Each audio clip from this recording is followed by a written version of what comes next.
This is about 30 minutes, so it should be perfect before an ad plays again. So I won't tell you guys to subscribe, but obviously this is just random react content, so it's not like crime time where I'll pause. If you guys don't want to deal with ads, you should probably sub. It's kind of, you know, that's how it goes. Let's go. Woo!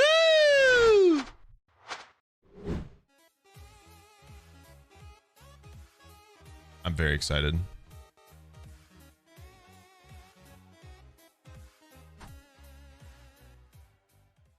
Yeah. I'm also gonna mute alerts for this as well, but One of my dogs is a mystery lab mutt. He went from small enough to fit in my hands to 5 pounds lighter than me and my height on his back legs. Jesus. We thought he would be 55 to 65 pounds. Now he is the size of a miniature pony but still tries to fit in everyone's laps. All right, let me turn off alerts for this. Ooh. Zakatic, thank you for the 2. Everybody look at Aaron during this ad read. Everybody please give your attention to Aaron. Everybody look at him. Hey, this video is sponsored by Raycon. I love the music that I'm listening to right now on my Raycon earbuds. Raycon's making a great gift this holiday season. They're half the price of other premium audio brands. This music is awesome and totally really playing in my ears while I do this ad. You know what's also awesome?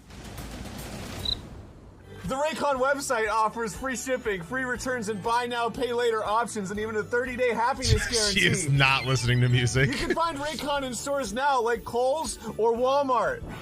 But let me tell you something right now. You're always going to get the best deal by going to buyraycon.com/thegrumps. Click the link in the description box to get 15% off and code HOLIDAY. There'll be new pop-up deals every day during Raycon's countdown to Christmas, and we'll keep... Oh, I love this part!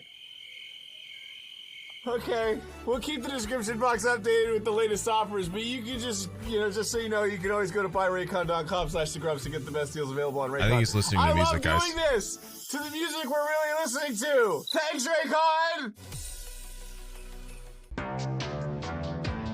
Headphones, heads up. Are we rolling? Oh, Because shit. I'm going to bring up the energy. Not yet. 2 seconds. Okay. Oh, I've been rolling. So. Oh. In that case, feces. I don't remember saying that. Disneyland. Let's go. I thought we were going to I thought we were all going to jump. You didn't say anything. Okay. Well. There's a whole intro. Oh, sorry. Go ahead. Yeah, Aaron had the drip on, Let's man. Go. Hi, everyone. We're at Disneyland, as promised, because we hit whatever amount of subscribers. I don't even remember. It was so long ago. But we have friends here. It's Sneegsnag and Rambo. Wow. This is their first time at Disney. So let's go show them a good time. Come on. Okay, that's too close. It's my first time. I'm really nervous. They have to take that away from you at the end. Joseph's our boy. He's going to be... I got in trouble at the metal detector for having that, by the way. Joseph gave me it, and then we went through the metal detector, and I kept, like, beeping, and I didn't know why. So I told Dan it was because of my platinum dumpy, but it turns out I had, like, the pin in my pocket of the little jacket I was wearing right there. And they, first of all, manually, like, metal detectored me, so I kept beeping, so they're like, just come through, we'll like wand you. They wanded me and couldn't find anything, so they just let me go. I was like, what? Like, they were like, whatever, it's probably nothing, which is like, yeah, it was, but like, it might not have been, first of all. It was really weird. Anyway, be helping us get through rides and it's stuff. in my closet now, I think. And Joseph was a nice guy. Handsome and cool. Oh my God, there they are. Catch them. Catch them. Destroy them. He's wearing a pumpkin. That's ridiculous. There's no way we could ever meet Mickey Mouse, my friends. Yeah. It seems small. It's average. It's an average castle. They lied about how big the castle would be. Now I'm left unsatisfied. Everything's back open, so yay. We can do whatever. We go right or left and just make a circle. Let's go on the cheesy stuff in Tomorrowland. Let's go on the rockets. Yeah. There's a lot of people here. There are. Why? Why do they want to be here? You probably just get one per rocket because you guys are... Oh, really? You could try to squeeze, but it's not going to be very comfortable. Dan, you look so cool. Dude, my wife's here. A lot of guys' wives are here. No, I'm just... Dan, say Disney. say Disney. Dan. Ethan was so funny all day, dude. He's so good at filming. My worst fear is rides that move. So I really hope. Oh God! This is actually kind of scary. I'm gonna get you. Oh my God, this is so I'm high. speeding up. The camera can't handle the G's. Everyone praise Jesus.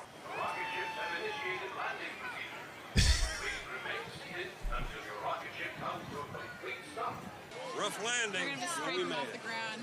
Aaron, how was it? I need to go home. Hell yeah.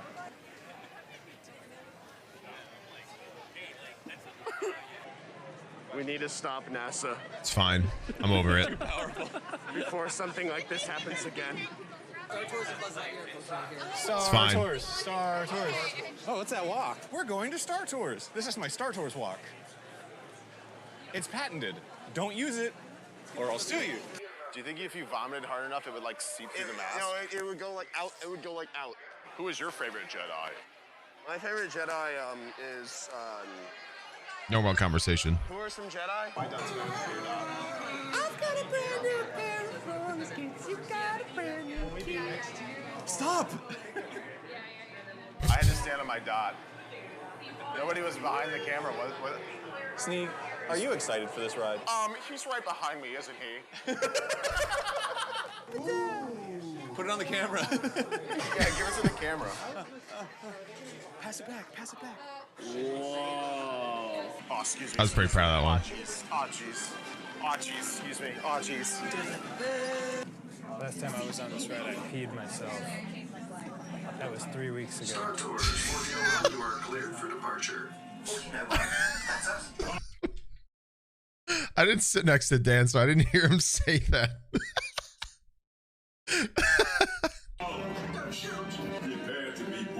This ride was pretty cool. Oh, God.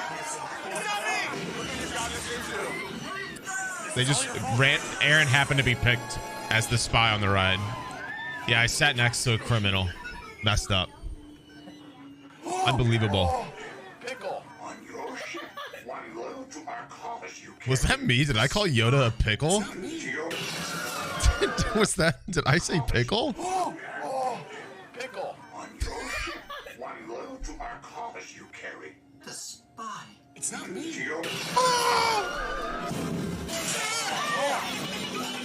I was definitely me. You got me in trouble. What? What I happened? sat next to a criminal. No, shut up. No, they said you were a criminal. I'm not a spy. Listen. Whoa, merchandise. You can buy things here. Aaron, are you gonna say anything funny in the next 5 minutes? No. Okay, cool. You heard me laughing in the background. I guess they didn't want to include this because if you've ever been to Disney, there's like these like spots where you can just like leave your child's carrier. I don't know why. This feels like somebody can just walk up and take stuff, right? It's like, I don't know why they do this, but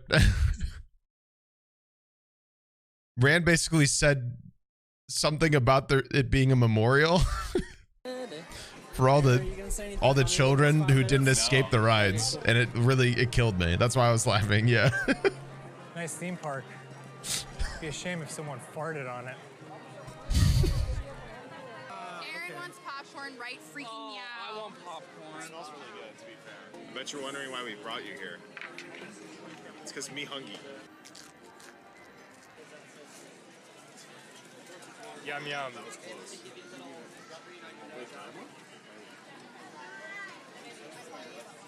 But no, wider. So close. Close one. Hold on. Got it. That would have been in. Open your mouth, dude. What are you I doing? am. You like the happiest? I had a good day. Dude, Dole Whip is so good. Wake up! It's 2006. We're here to tell you about Walt Disney's frozen head. Did you know it's real? And inside of every single Mickey Mouse? Aaron? Huh? This is gonna be on the test. What's the question? I wasn't sleeping. Oh. Oh no, It's it's up to gone me. over me. Uh-oh. Damn. Dan, what are you doing? Oh my God, stop. Don't go that fast. Stop rubbing cum on me. Aaron, please. We're in public. It's not cum!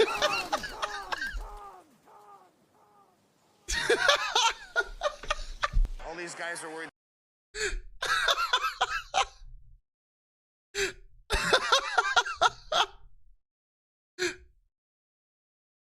I think we laughed at for 10 minutes thinking about that bit. So literally we were sitting there eating. And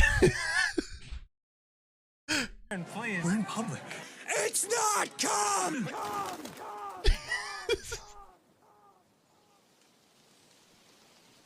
All these guys.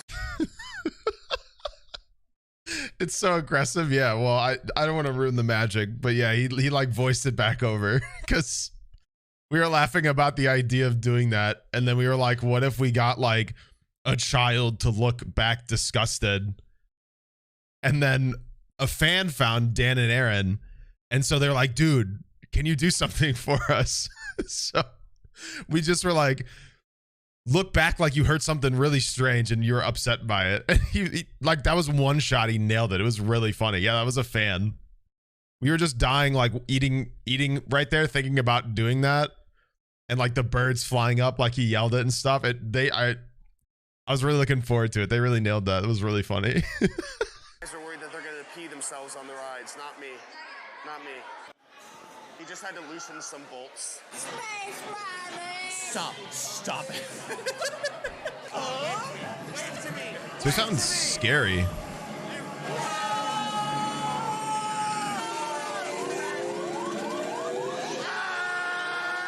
This ride's scary.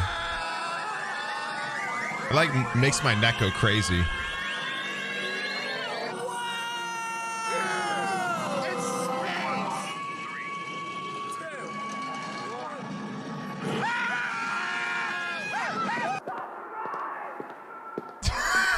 Just Joseph walking.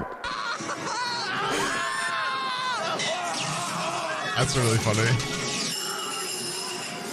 Let's go again! Let's go again!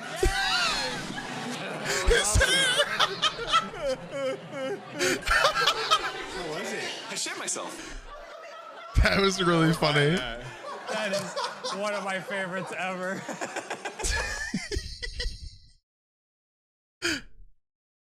I don't know how I looked so normal during that.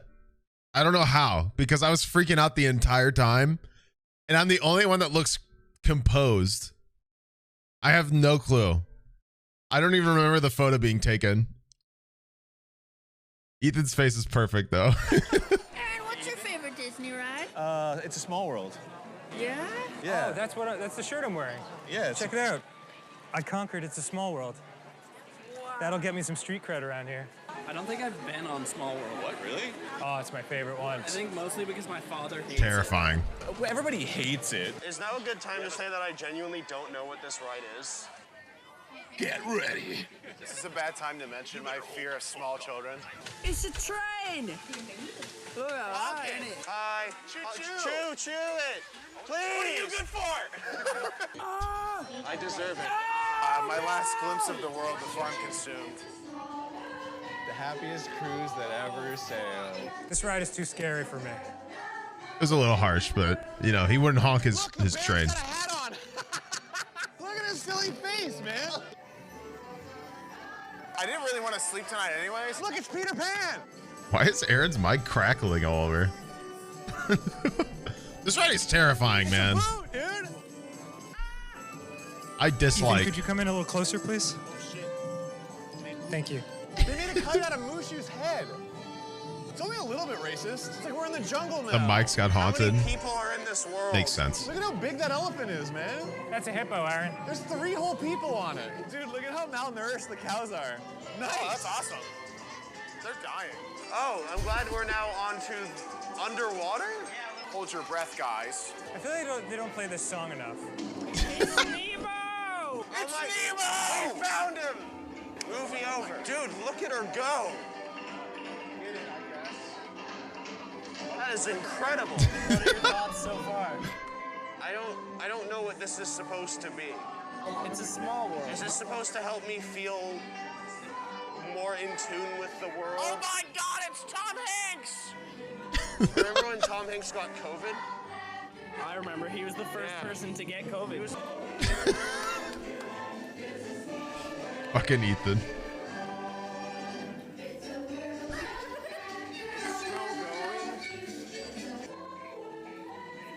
No! No! I don't want to leave! Don't take me! Take me instead! No, I want to stay! To disembark. What did you think? Small can't- world, first I can't round. see. Let's go again! I thought it was great. It's my favorite ride. This is the It's like 10 minutes, by the way. Oh. It's like a 10-minute ride. Unreal. Yeah, they made it sound Anyone know how that song goes? Are you having fun, Dan? Dan? Dude, the evil queen, she's there.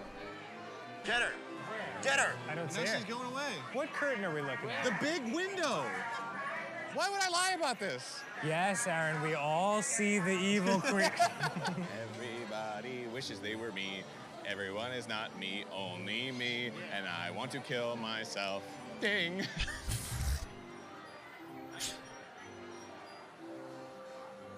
What the fuck? This guy. I didn't see this. Look at how little this guy tries. What the fuck? He's just like, eh.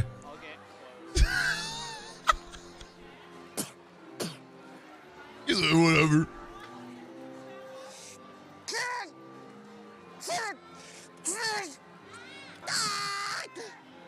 He's really gonna embarrass his children someday.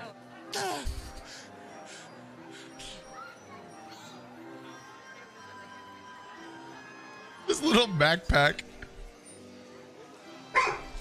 Oh God. No. I'm not upset about it. If there's one thing I'm good at, it's pulling out. If you do it, I'm killing myself.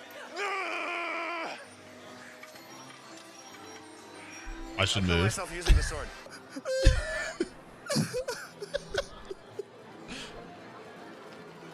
What, guys?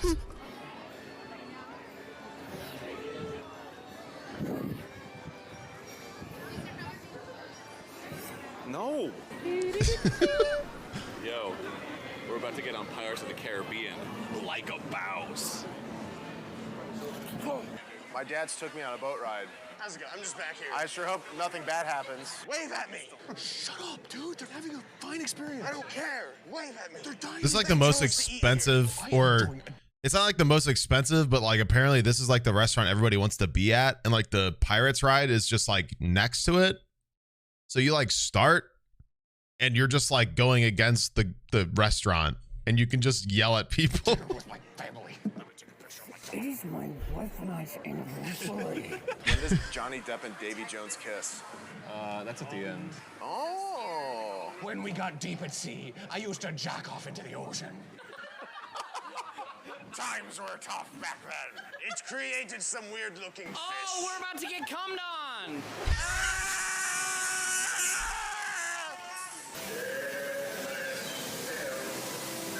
Dude, check this out. This is the best part.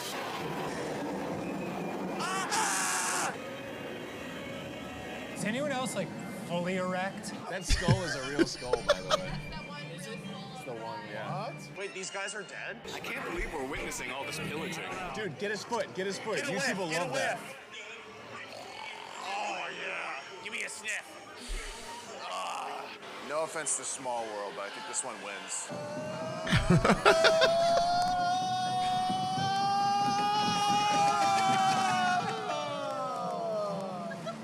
Did you guys get splashed? I got splashed a lot because I definitely didn't pee myself. Just shout spoilers of the ride at these people. They haven't gone on yet. There's a pirate in it! That's how you keep the pirates away. This is true pirate. Stay away! I don't want you to steal me. Me with your mom? Shit. Nice. Oh my god. Dude, I mean, like. Let's get a big net. Let's get a big net. Rambo, don't freak out, but I think the game Grumps are right next to us. God, I'd hope not. I'd crap myself instantly. Ooh. Whoa, that was fast. I know. These things are delicious, by the way. It was like a coffee maple syrup.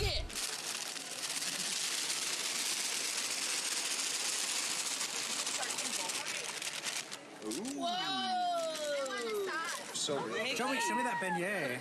Whoa, look at that. It's Mickey. That looks like a duck. Not my first eat song. that. Put it in your mouth. Aaron, you have to chew that. I hate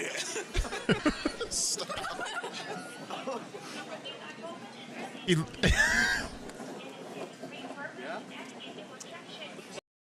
He literally kept dunking his entire thing into, like, I was holding this little cup of syrup and he literally took his entire beignet and like shoved it in, and like syrup went all over my hand. You can see it on my fingers right there. Like I have syrup all over my hand. So I just also committed. It was really good. New fetish unlocked. Toss the sauce. Toss it. I want to drink this. Oh, Aaron, you want to drink it? On camera? Oh my god, it's flat.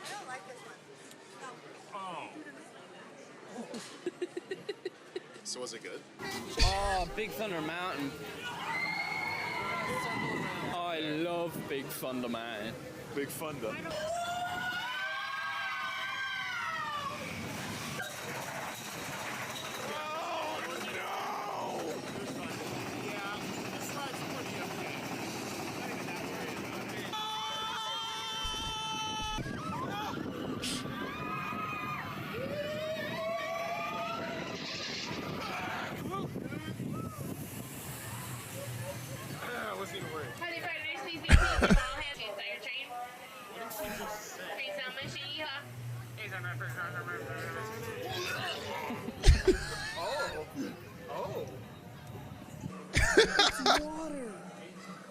I'm gonna move. Gross. I recently had this removed from me. I'd be lying if I might be better up here, less in the way.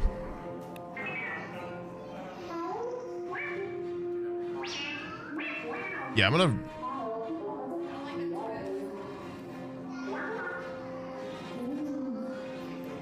The captions are like. I don't know.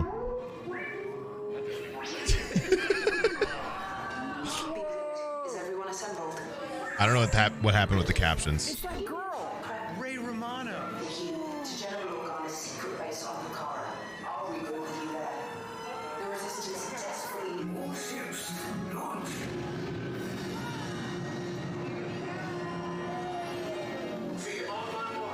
Star Wars is real. The number of small craft heading our way.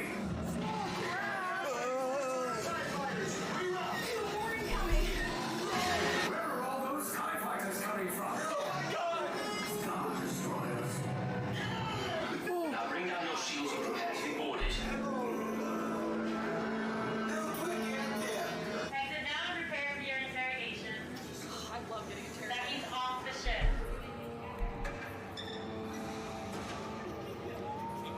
Allie? I wish, Don't tell him anything. no. Might request a force pull or two. It's actually lit very well in here. Nice Rebel Alliance. Be a shame if someone. You guys would, if you were in my position. I love Star Wars. I can't wait to be a prisoner. This is gonna be awesome. Do you think Kylo Ren sleeps here? What the hell? Because in the storyline, he's dead. Yeah, but like anything is possible in the Magic Kingdom, and I want him to come here right now and kiss me. Wow. The subs are above my head. Excuse me. For me, I need to kiss Kylo Ren. Whoa. It's a room. I love rooms. Do I stand too.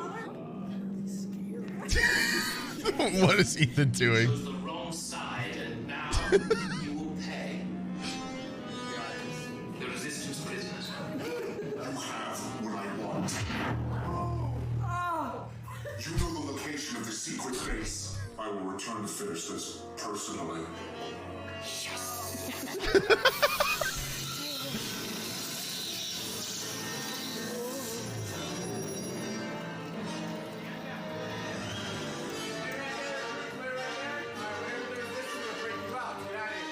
But what about Kylo? Kylo! This ride was wild.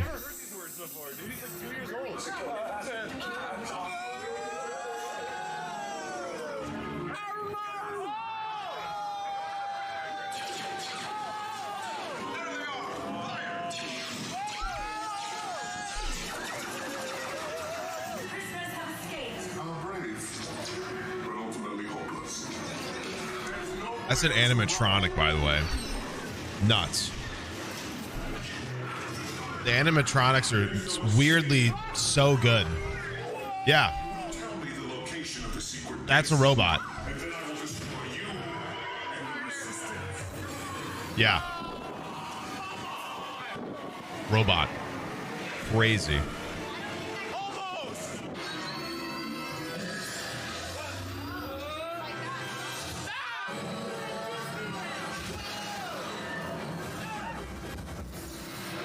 Your escape routes came in a little off target. Where's the lieutenant? I need eyes on Beth. That was epic. I fell asleep. Did I miss something? Nice ride. You assume someone farted on it. Are you gonna buy one?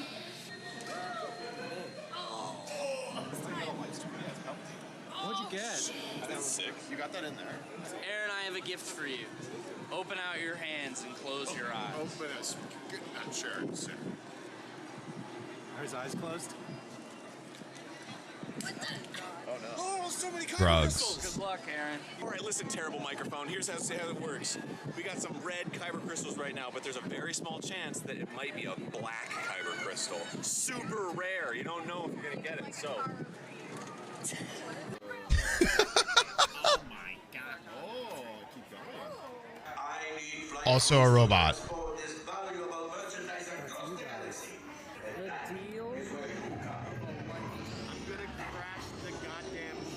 That's all I do is I just press the button and then Yeah. I go, okay. I stay in there and then I just press the button.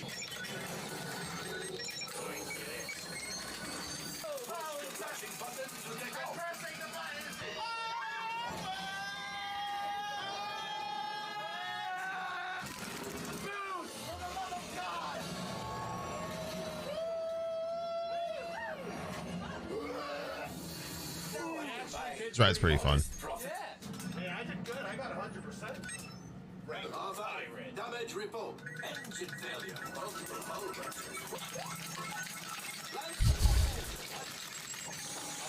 Go on, get out.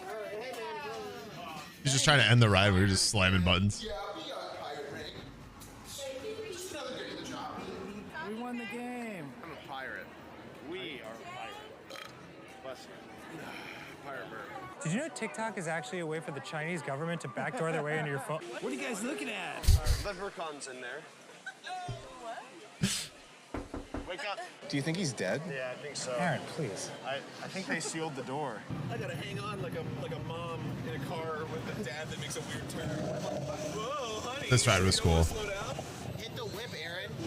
I love the music. We're so nice. This ride is lame, okay. Let me tell you what, on this ride, we're gonna get her done. I think this is the Cars one.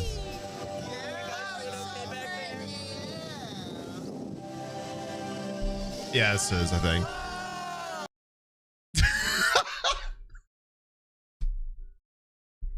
Great time to pause. Yeah, I rode next to Dan for this one, and he told me this was the hardest it was to not like do anything during a ride because I was just freaking out on purpose.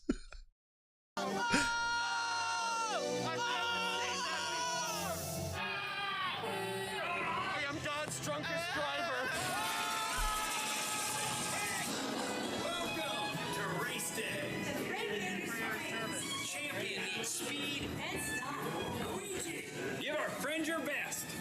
Smash. For you, my friend, only the best. All right, ready, boys? And you're supposed to ride like another car, but nobody was in the other car, so we just rode like nothing. It's very funny.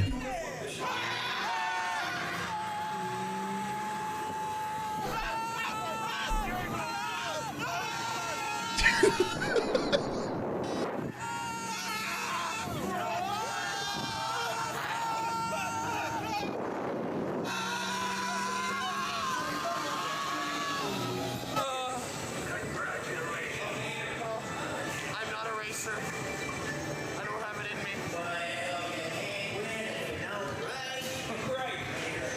Yeah, the Tesla self-driving car. Never driving again.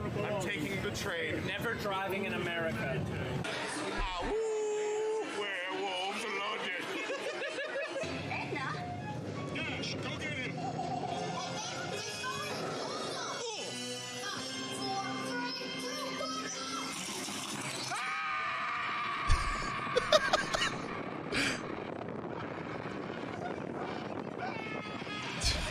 Oh my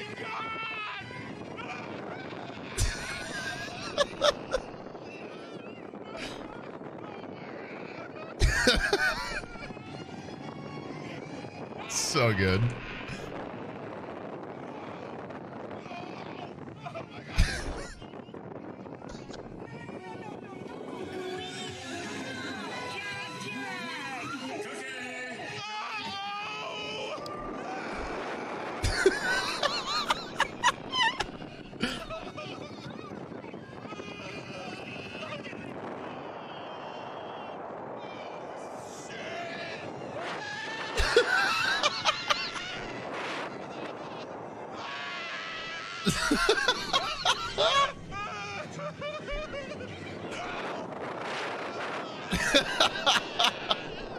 It's so perfect.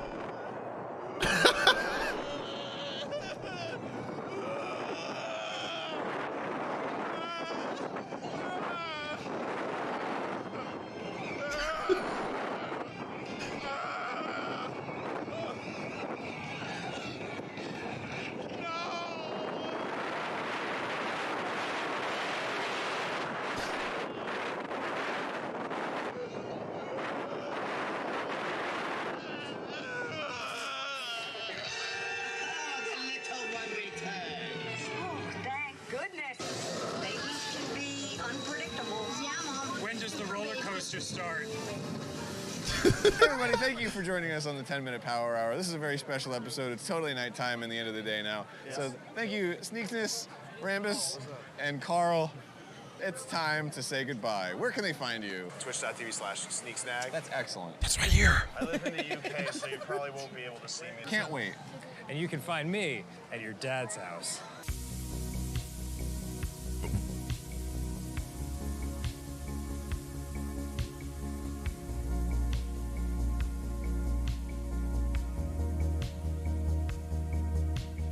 Yeah, man. Ooh.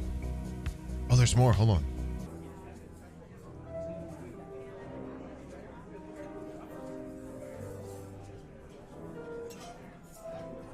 If you're just leaving afterwards, you don't need them, but for whatever reason, if you decide to wander around a bit. But... Thank you, Joseph. All the best to you, man. I miss you. Thank you. See you soon.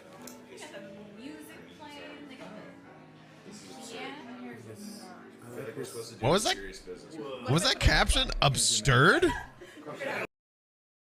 think we're supposed to do serious. Absurd?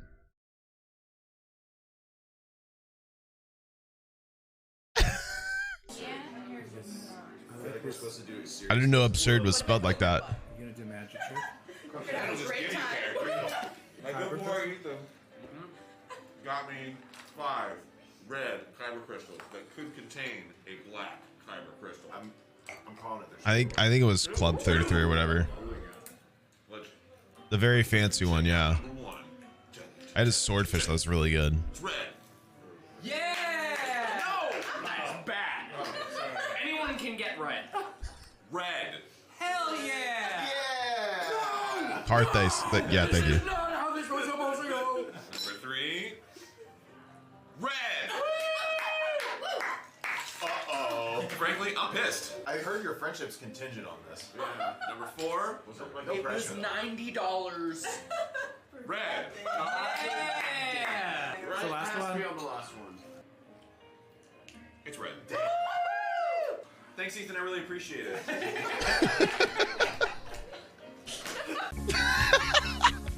To see additional footage, uncensored content, and extra bits, come along to patreon.com/GameGrumps. Do I sound like your dad? Hey, this video. All right.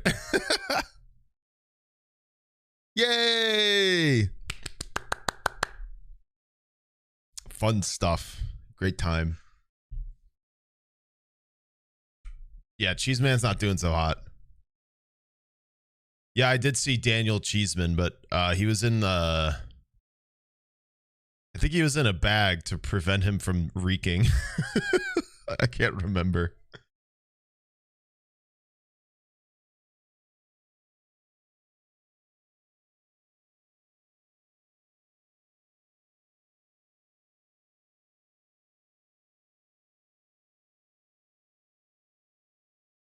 Yeah, he's struggling.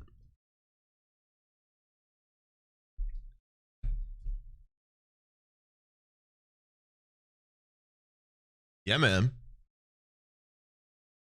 I had a phenomenal time. Shout out to the Grumps. I am honored. Extremely honored. This was a great time and a really cool day for me personally. Wild. Truly wild. Yeah, man. It's crazy, dude. If you missed it, please go to the Grumps and watch it yourself. Obviously, a lot of you are watching it, you know, kind of free of charge by watching it with me. So please go watch it yourself and give them some support. Yeah. Yeah, man. I had a great time. It was crazy. It's a really strange thing to be able to have done that. So yeah, obviously huge thanks and looking forward to next time. Who knows? Yeah, go watch it 6 times. 20 times. You know what I mean?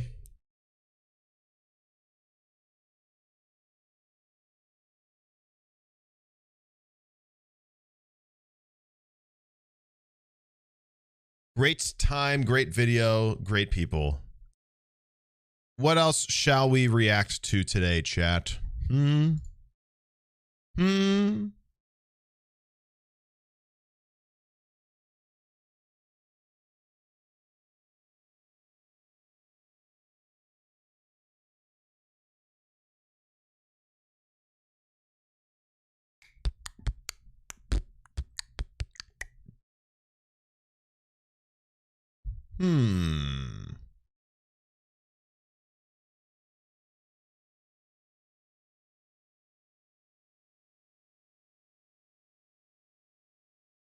There was something.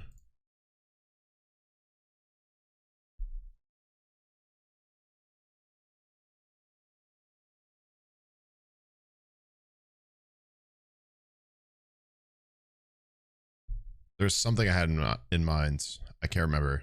Hold on. I'm looking.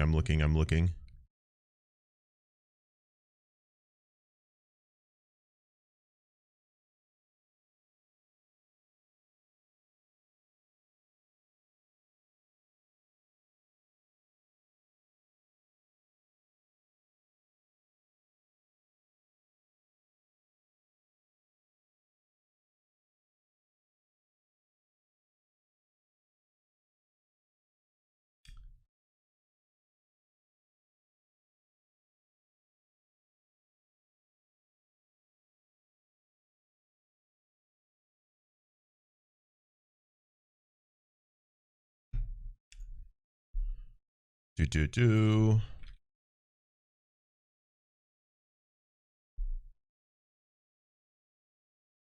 So I'm Ah.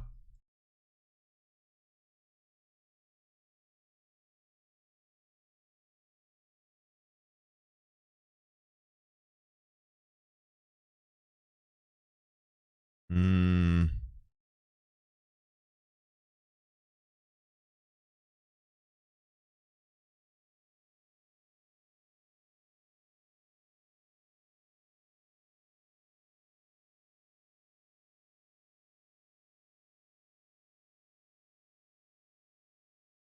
Maybe I was thinking of the Funkland. I don't know why.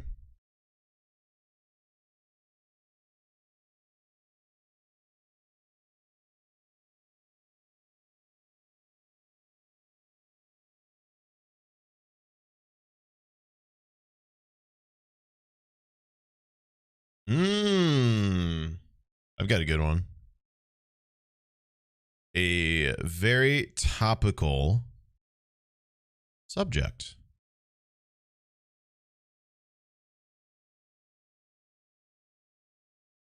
We're gonna watch Nexpo and their video on the disturbing art of AI. Because I'm seeing loads of people posting pictures of themselves with the AI art thing lately, and while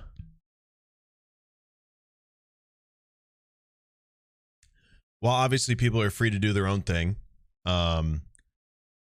it's a great thing to be aware of what it entails by feeding into the AI.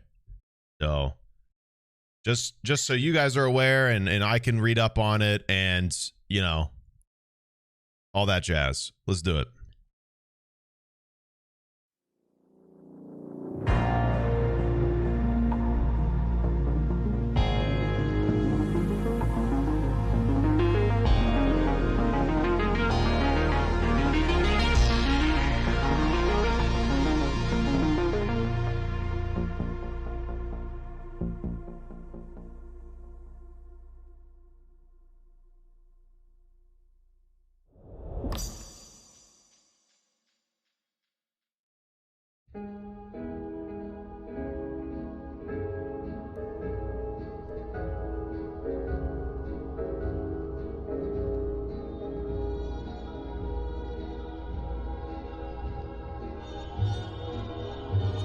There's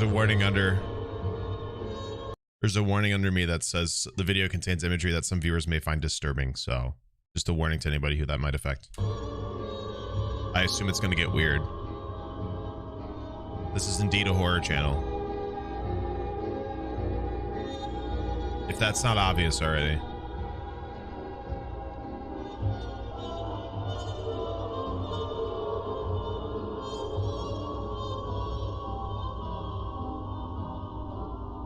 Wow, it's learning. Becoming a lizard man?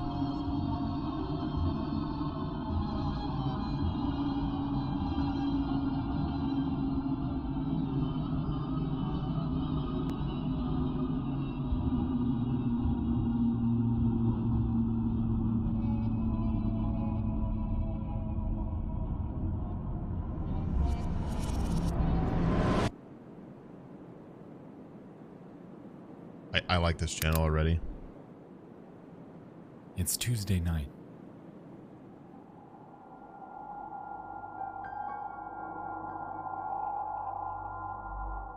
Wildfires rage over West Coast California.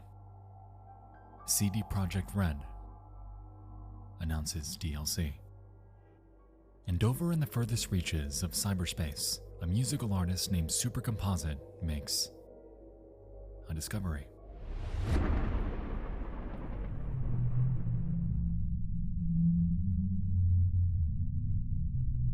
Ooh.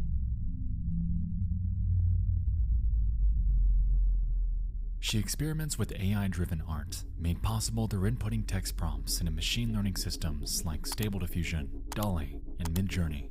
And like anything, at first, everything seems to be alright. Animals, landscapes, trees, the human form, The potential of AI-driven art is endless. And so she decides to push the boundaries of what this system can do, and inputs the following. We've known each other many years, but this is the first time you ever came up with a concept. The last name. Oh, this is about the negative? A prompt that will surely test the absolute limits of the capability of artificial intelligence. Curiously, she enters a modifier, -1, also known as a negative prompt weight, which informs the AI that they're seeking a picture as conceptually far away from the prompt as possible. To be frank, it's an interesting thought experiment because it makes you wonder how exactly AI views the world and what it considers the opposite of everyday things to be.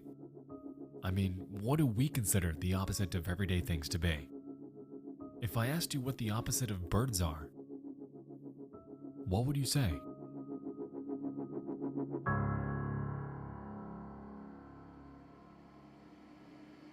I don't know. Supercomposite sends off her prompt and lies in wait. A rock?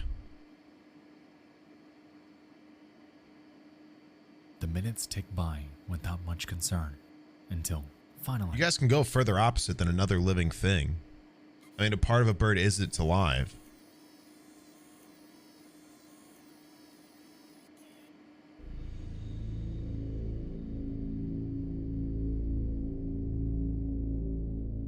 Innocuous, yet interesting that the opposite of Marlon Brando is perceived to be an abstract skyline.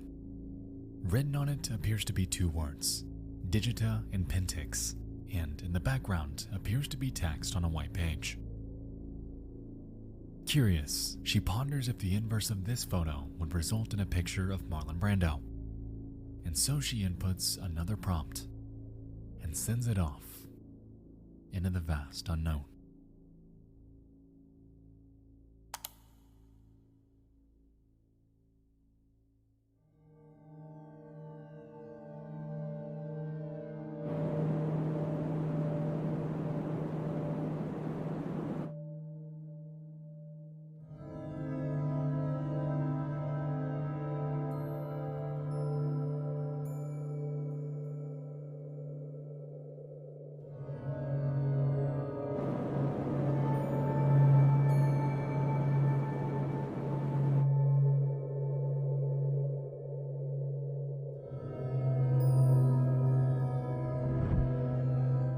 Before them were 4 images of a highly uncanny, older woman with severe rosacea on her cheeks.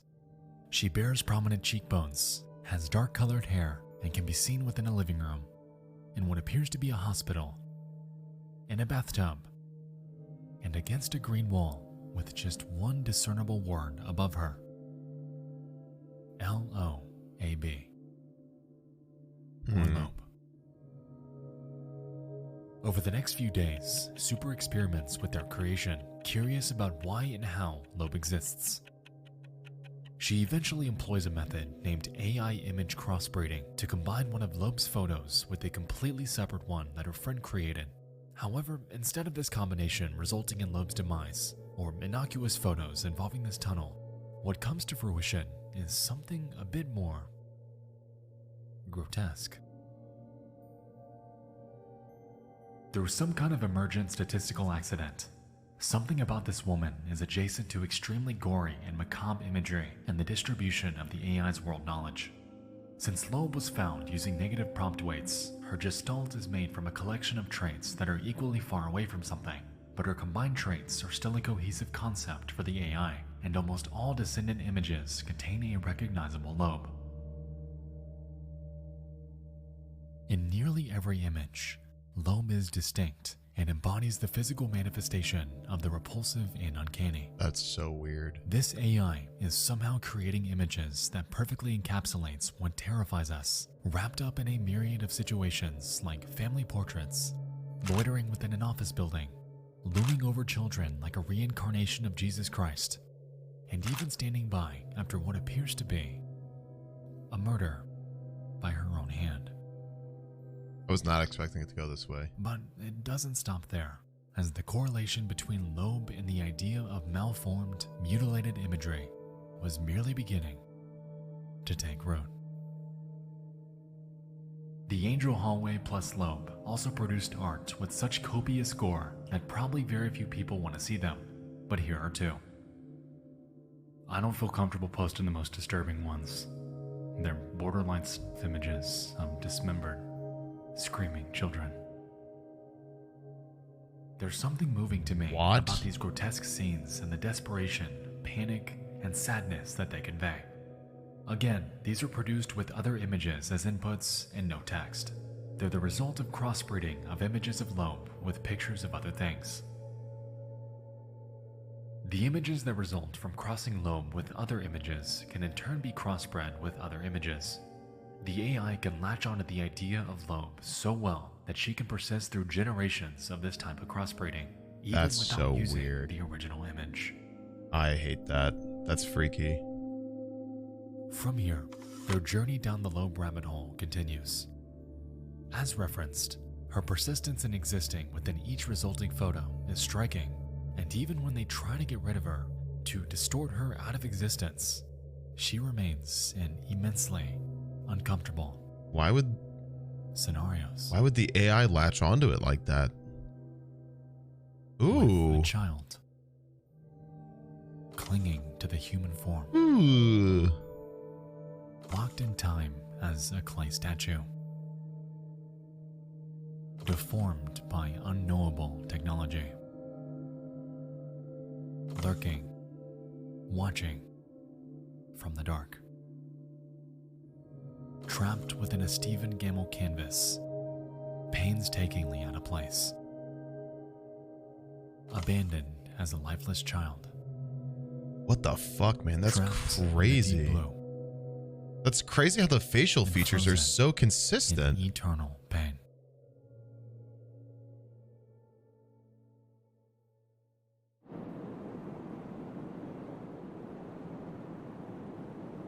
I was ripping Loeb apart and putting her back together. She's an emergent island in the latent space that we don't know how to locate with text queries. But for the AI, Loeb was an equally strong point of convergence as a verbal concept. That's so weird. The big lesson for me here with Loeb is that image prompting can essentially be used as your custom parameter to question the AI's form of thought. You can produce original styles and characters that you literally discover.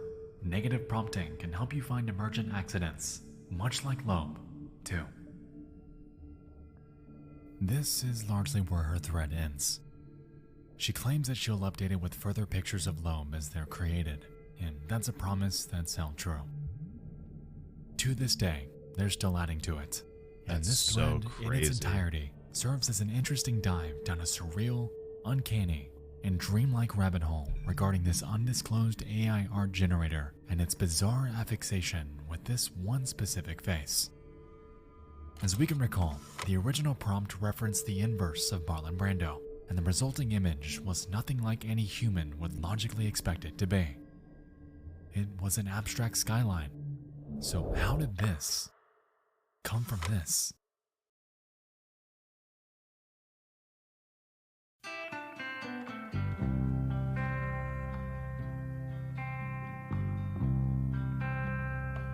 That is freaky, man.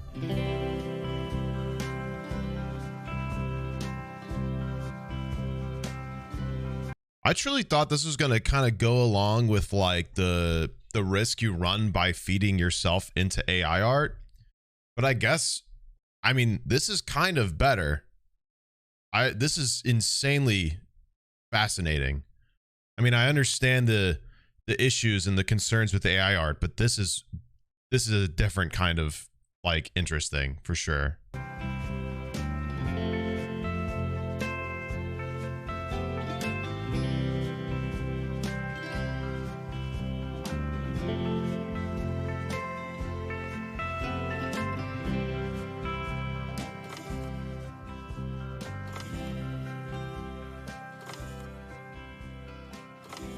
What?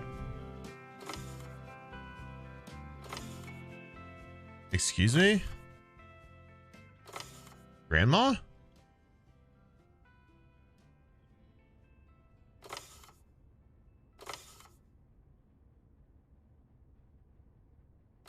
You're telling me the horror channel wasn't about to be wholesome?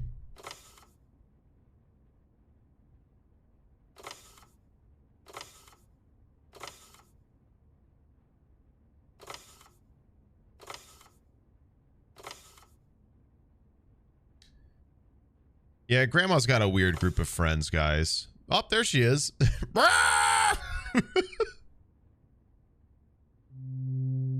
Ooh. Ooh.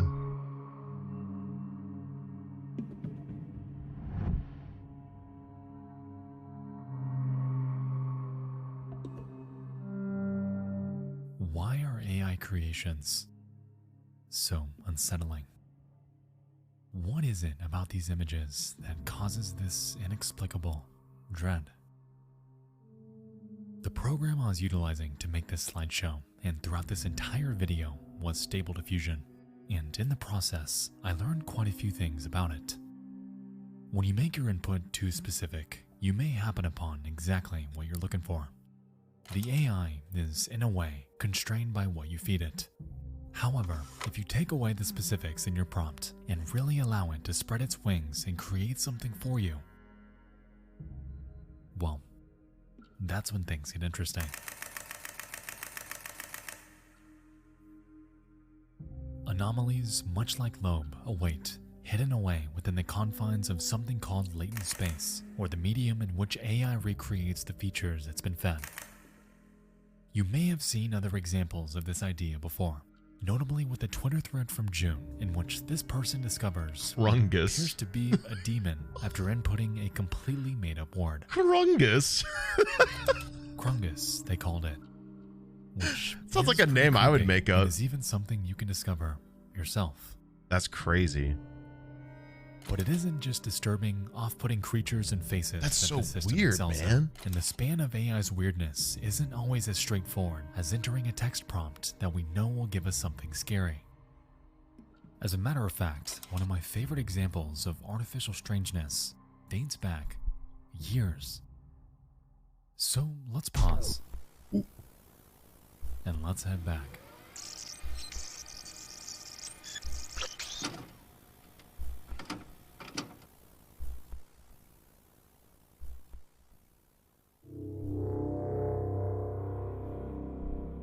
This is eerie, dude. I love it.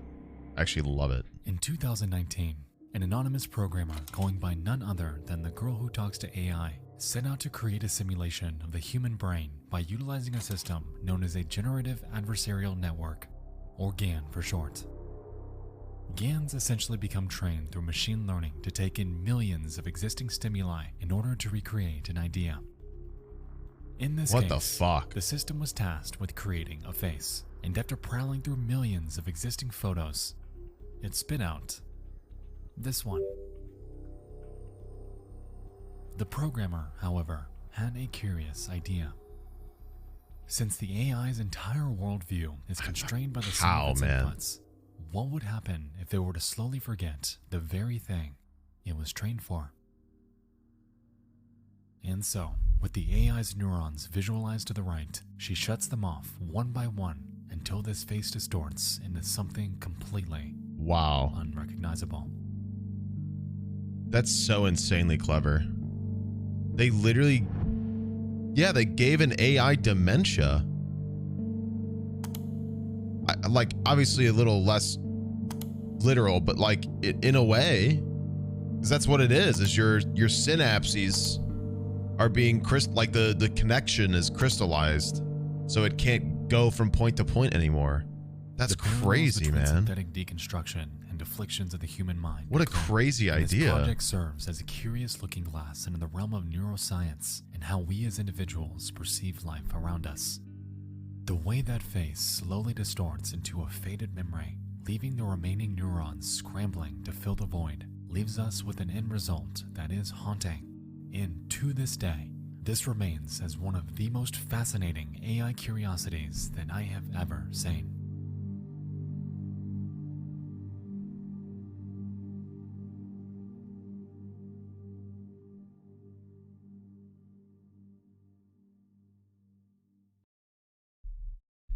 Could that mean hypothetically, like, I mean, obviously it's not there yet, but if we somehow found a way to store our like the memories of our synapses into an AI and then save it to where when ours went bad, we could just integrate it back into us? Do you think that would be a way to fix like somebody with dementia?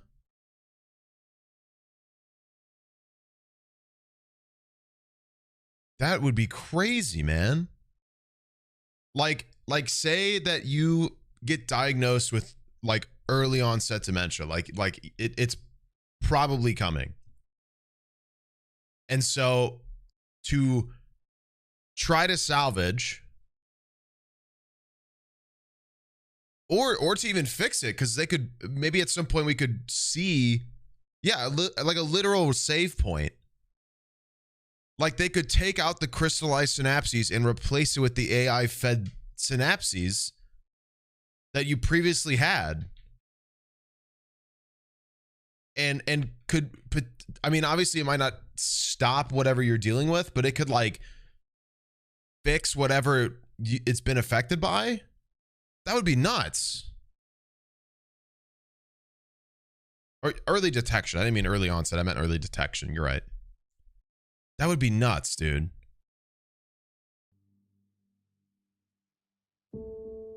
Wow.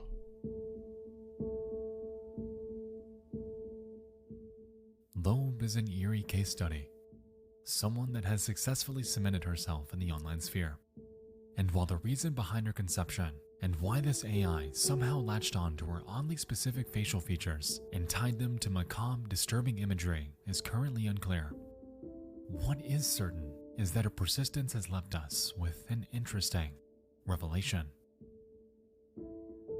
We know that AI knows how to create subjectively beautiful synthetic art through mere text prompts, generating some of the most striking examples of the sheer potential of modern technology.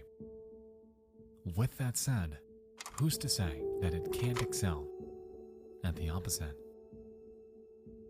Relatively, the adoption and potential of synthetic art is merely beginning, and with the advent of Loeb freaking so many of us out, what else is hidden away within the vast abyss of AI, and how will this impact us when we find them? Creepy.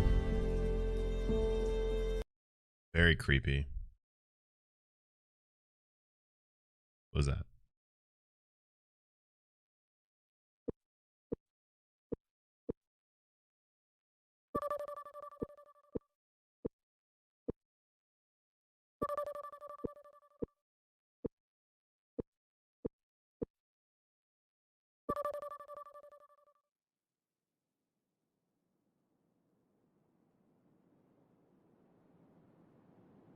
Next video teaser. Into the Abyss of Haunted PS1. 90 minutes? Fuck it. Let's do it. That one pulled me in. Yeah.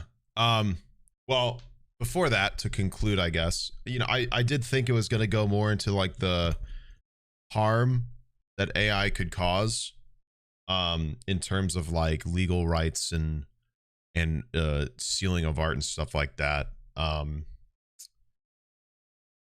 But that was crazy fascinating.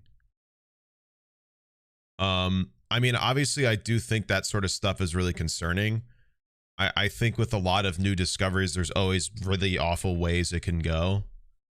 You know, and I'm not really, I don't love AI art as it is, for sure.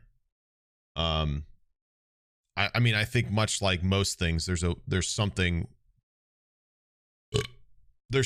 to be gained from it that doesn't involve taking, like, getting legal rights to people's imageries and stealing art. So I don't know what that is. I mean, obviously, I have no idea. I'm not in support of it and stuff like that. I think there's something to be learned. I mean, especially just watching that. I mean, that's crazy.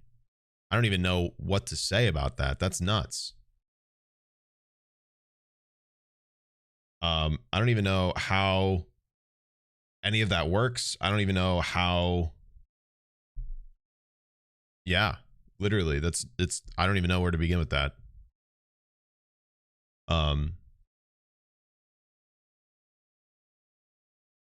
Yeah. I think I mean, AI is a new thing and there's a lot to, well, AI art is a new thing. And there's a lot of stuff that needs to be figured out with it. Because there's a lot of stuff that's a problem and worrying, as is, stuff like that. Let's watch another Nexpo video, Into the Abyss of Haunted PS1. Before I do that, I gotta pee though. I'm also gonna put a hoodie on because I'm a little chilly. Shh. Strap in, chat. We got a long one. We're gonna be watching, I think, about a haunted PS1 game. So I got a sweater to be cozy, and I made some hot chocolate, peppermint hot chocolate, because it's almost Christmas. December, nice and cozy. Creepy pasta time, I think, something like that. Some parts of this video may be considered violent or cruel. This video contains flashing images. Spoilers for each demo. Oh shit.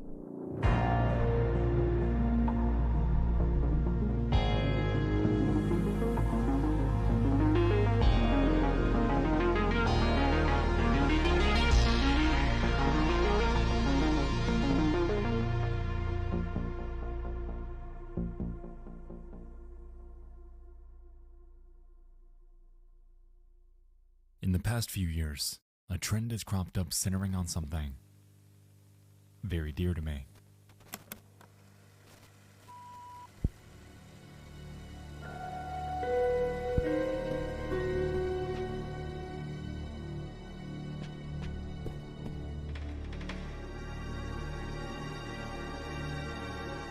It's a type of horror that is difficult to explain.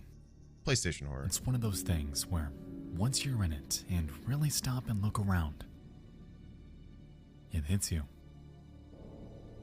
Allow me to introduce you to a little something called PS1 horror, an entire genre rooted in the idea that, for those of us who grew up during the era, the ambience and graphic fidelity, or lack thereof, of popular PS1 titles had set a very specific mood that bordered on being unsettling, even if the source material wasn't.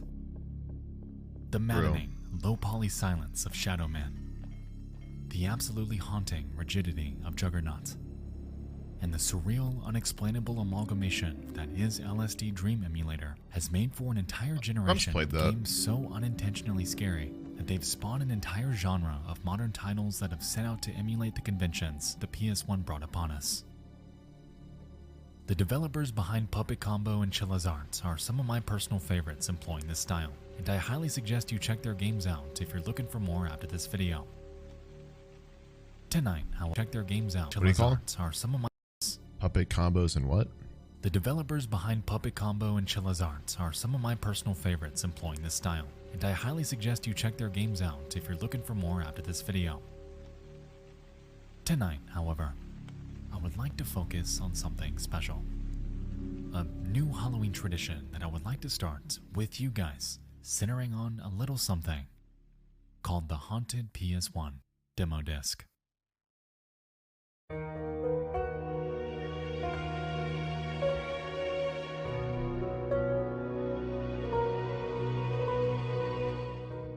The Haunted PS1 Demo Disc is a collection of PS1-like demos curated each year into a free downloadable file on itch.io. Oh? These compilations began in 2020, intended to recreate the old-school feel of classic PS1 demo discs that were so incredibly popular back in the day. The difference between those and these, however, lie in the fact that within those from Haunted PS1, the games are intricately crafted to feel haunted, to frighten you, to give you that sense that something isn't right.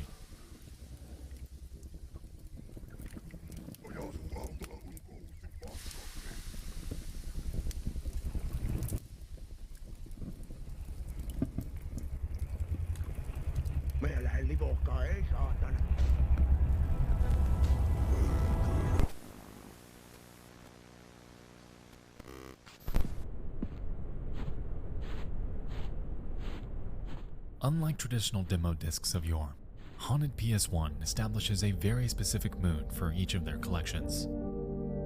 For instance, in the 2021 release, the games were tied together through a very interesting hub world museum run by this cheeky fellow named Scully. He essentially gives us free reign to check out his barren museum, chock full of liminal spaces, a deafening silence, dim, unsettling lighting, and this unbridled sense that someone is watching us. It's a game within a game, and I think that's what makes the Haunted PS1 demo disc so special. They foster exploration, replayability, and consistent discovery at your own leisure, and even hold secrets for those willing to entertain the game's puzzles, because yes, these hub worlds have them, and yes, they're pretty damn cool. Now, with that being said, we are 3 years late to the party, and throughout the reign of Haunted PS1, tons of incredible experiences have come out of these annual releases. There are 2022 one? You and I aren't just going to dive into this year's disc, because we're doing all three. Throughout the past month, I've gone and played through each demo that has come out so far, and have gone through the impossible task of hand-selecting 3 of my personal favorites from each year. Oh. You and I are going to go in chronological order from least to most recent in hopes of exploring some of the creepiest, most unique, and mind-melting experiences that have come out of this project so far. And so, we've got 9 games in total over 3 years. So grab that candy bowl, shut off those lights, and kick back. Because tonight, you and I are diving down the abyss. No links in chat. Dork. Of the Haunted PS1 demo disc.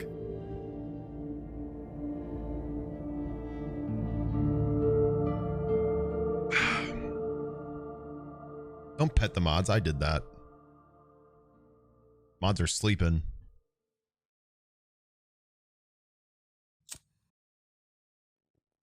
They linked their own video? Did they really? Oh, that's an easy ban then.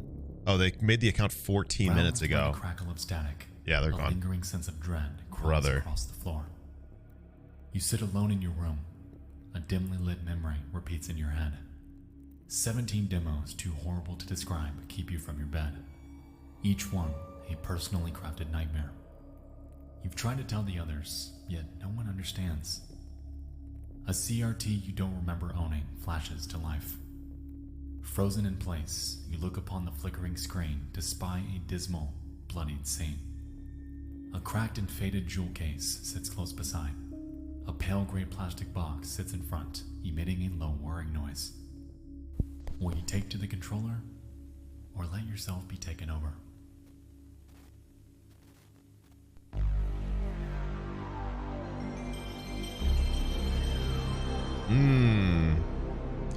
Ooh. Love it.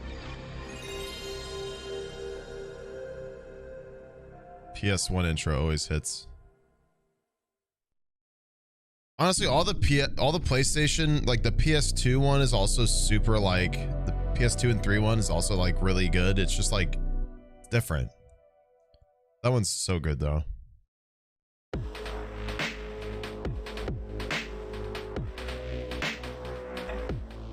Contrary to the others, unfortunately the collection for 2020 isn't banded together by any sort of fancy museum or mall. But that's okay, because we're here for the demos anyway, and also this menu is pretty damn cool. That is pretty cool. First up on our journey is a game called Filth Braid, The music's created by pretty a dope. dev named B. Zaroza, and described as the following. Filth comes crawling out of the cracks. Let's get to it.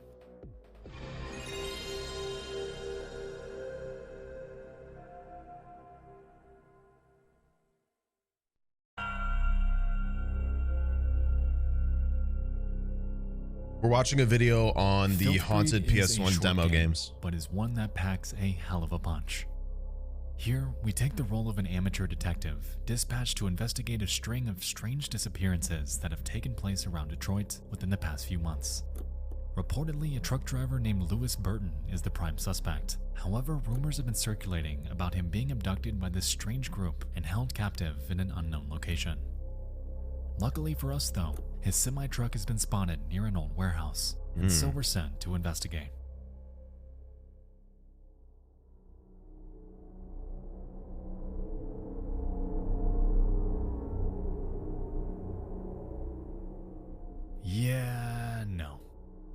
I'm good. You turn back straight away and tell your superior you found nothing. Your quick return and short report raises some eyebrows in the office, but nobody was buying that cult nonsense anyway. You feel like an absolute coward and quit the force shortly after. The trail goes cold, and the case is eventually archived. That's kind of funny.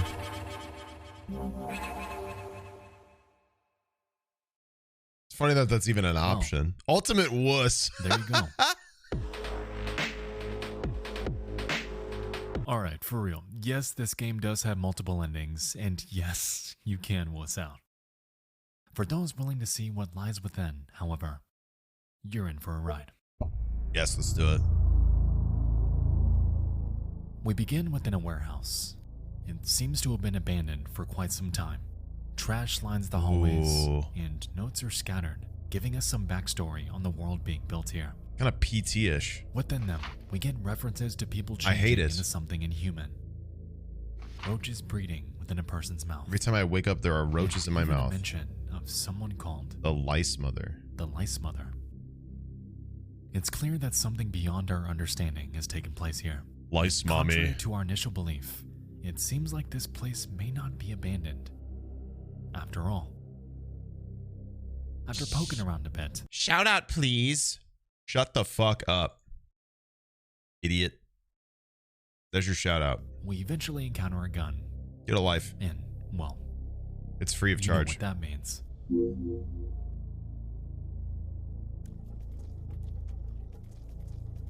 A malformed, human-like creature begins to pursue us, and after taking this guy out, we have the option to progress or end our journey here. Nope, Going with I'd, the latter I'd be gone. gives us an ending where our supervisor takes over after we file a report.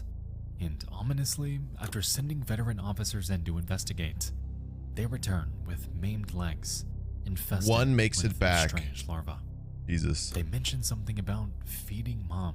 The case never makes the news, and we never return to the force.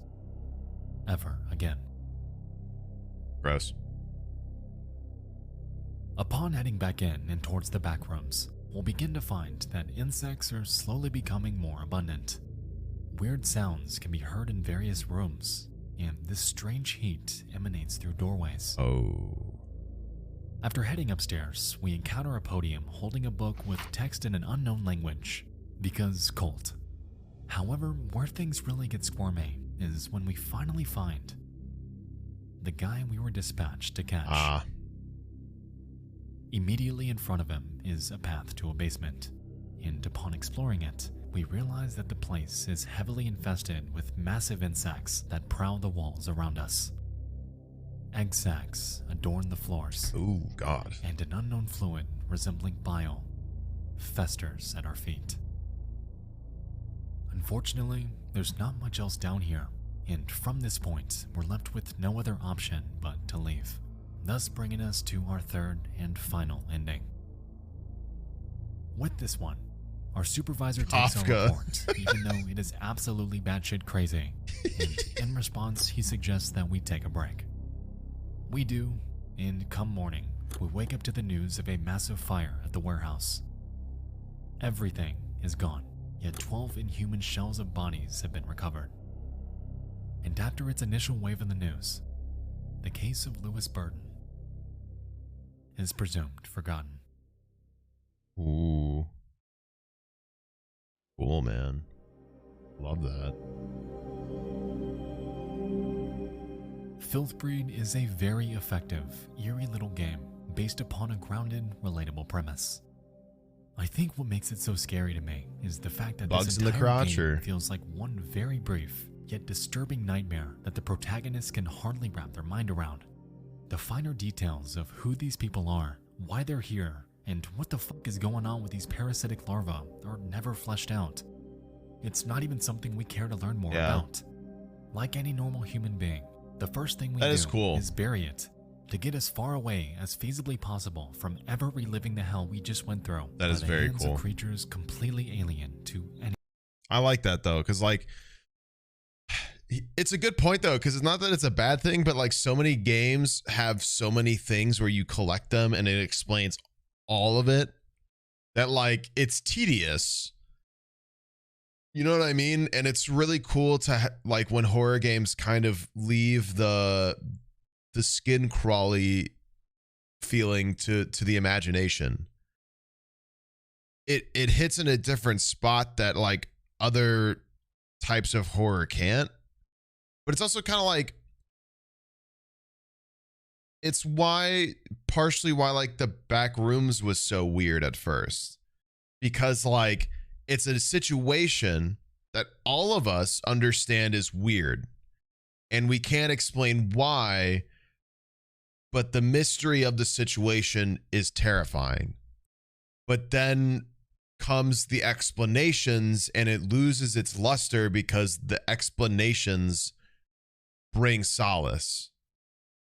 But we're just gonna like if we were to see something terrifying, we throw it in the back of the brain. We don't want to talk about it. We don't want to think about it. We don't want to figure it out. We just don't want to think about it. So it's just gone. So when it like, yeah, like when horror games have constant pieces of paper to read and explain everything, it's just not as, I'm not saying it's a bad thing, but like the lack of being able to know is a really cool element that I miss more horror games doing. I feel like it's not done enough anymore. So, anything we have ever known. I think the real horror of Filth Brain is that they have to live with that. With knowing that something as disgusting and repulsive as what they witnessed lives in the same world they do. But given that they quit the Force and put it behind them, the rest of humanity is none the wiser. And they are left to fester.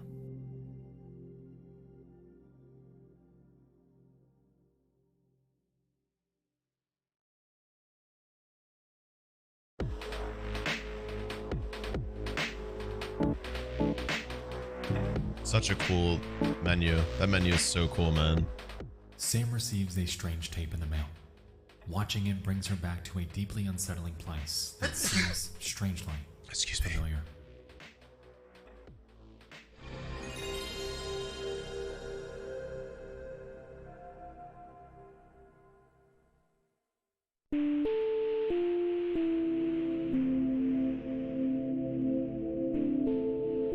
Heartworm is a very special game and is one of the more PS1-like projects that have come out of these demo discs. Created by one person named Vincent, the game dives into the inner psyche and how memories shape who we are. Delivered with tank controls and a fixed perspective, we take the role of a woman named Sam. The game opens in her studio apartment. God, now I want to play these games, like man. Any other day. Things are quiet.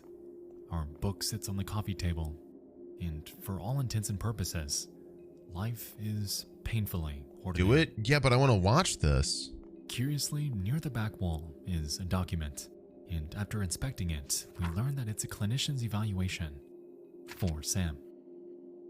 She's unfortunately undergoing severe symptoms from childhood trauma, including insomnia, intrusive thoughts about self-harm, low self-esteem, obsessions, panic attacks, and high baseline anxiety. Reportedly, these are chronic and are ever encroaching on how she lives her life. At the end of the document, they suggest that Sam tries exposure therapy, a form of treatment focused on facing the trauma source head-on. At this point, it's unclear how long it's been since she received this evaluation, or if she ever went forth to follow up on it.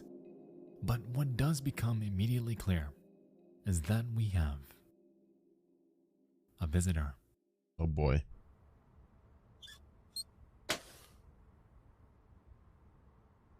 We pick up the tape and place it into our VCR. Yet, instead of watching it,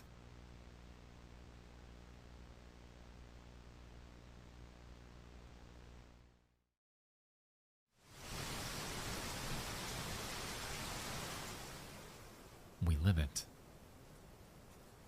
Before us is a large home with the phrase, "Do you remember?" draped along the fence.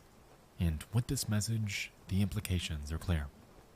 Whatever happened on this tape is or is part of the childhood trauma that's been plaguing our entire life. After making our way inside the home, we find that it's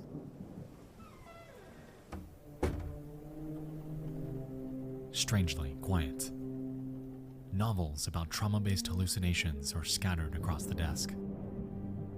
The TV remains on with no one to watch it. And strange context clues like these track marks in this missing book plead for us to solve them.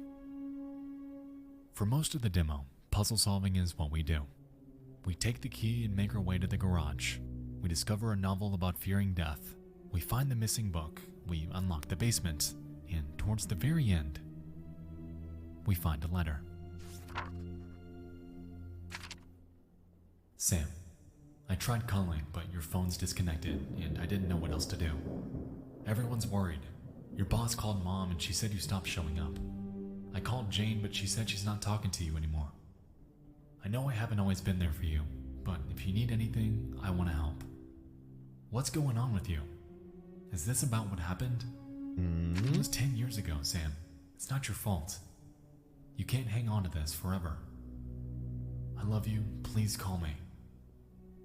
D. Freaky. Following this, we proceed down an elevator, revealing a dreamlike path leading to yet another television. And upon turning it on, the device itself doesn't boot. Inception? But rather, an alternative version. Oh. Of us. One that is out to harm us. To plague us. Ooh. Almost like a traumatic memory. That's really clever.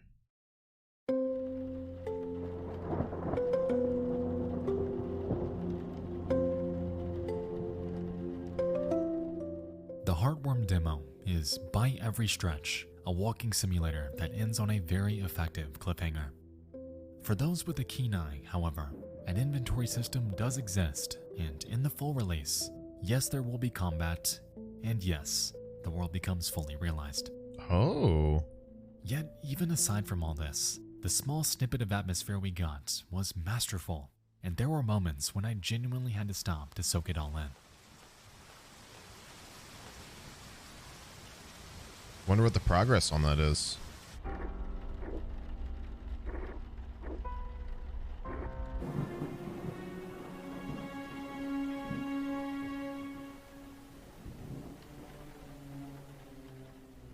I'm gonna look the it up. subject matter Heartworm entertains revolves around the depths of the mind, all wrapped up within a love letter package to the survival horror masterpieces of yore.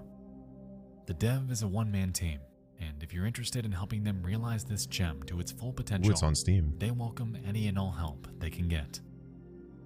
Heartworm is a haunting A+ from me. Please play it. Ooh, it's set to release Q4 of next year.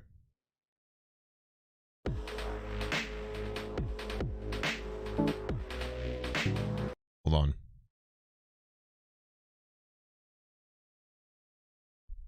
I'm quickly adding this to my Steam wish list. Sorry for the pause.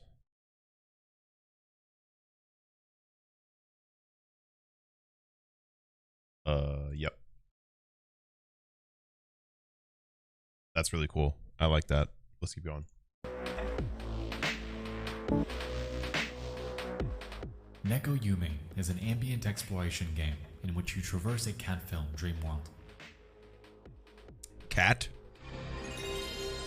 Meow.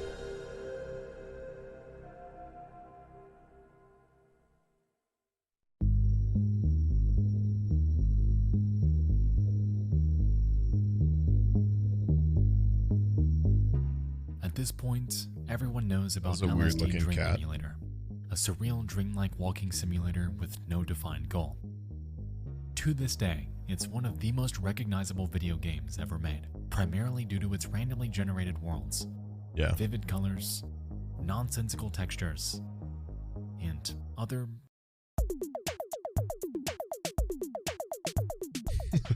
things living in the same world you do. Real. All living their own life. All bearing a history of their own. Like a RuneScape noise. All just existing. Forever.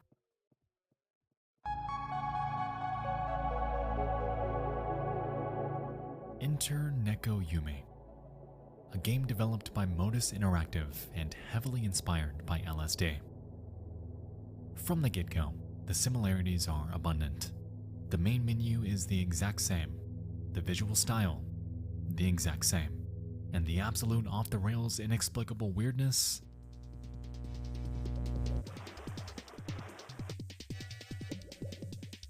Yeah, it's there. Contrary to LSD, So however, true. this build of Neko Yumi does have a defined goal, and that's to search for and catch 4 cats hidden throughout this world. That's kind of fun. At the game's beginning, we're dropped into a hub area with a large foreboding cat head staring down upon us.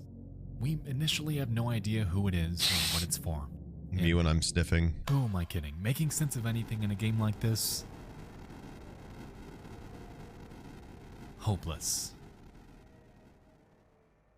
To be honest, aside from running around and hunting down cats, there isn't much else to Neko Yumi.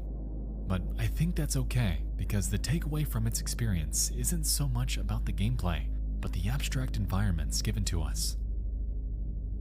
As we explore, we'll notice that the day-night cycle slowly changes, and with it, each region inherits an entirely fresh, surreal feeling that maintains this odd sense of uniqueness, even when revisiting places you've already been to. This game is one massive liminal space, compounded by the otherworldly NPCs and animals that we encounter along our journey. Wow. For instance, we find fish with cat ears, bizarre two-legged cat heads bouncing around, to nothing. It's LSD simulator, but with a bunch of cats. A librarian trapped inside hallways with nothing to watch, and massive godlike heads shooting off into nothing. Oh, bye. This game isn't disturbing by any stretch of the word, but it instills this uneasiness due to how absolutely weird it is. Nobody with any sort of logic as we know it lives in this place. Yet at the same time, perhaps we're the outsiders, or even just as nonsensical to them as they are to us. What is normal in this world anyway?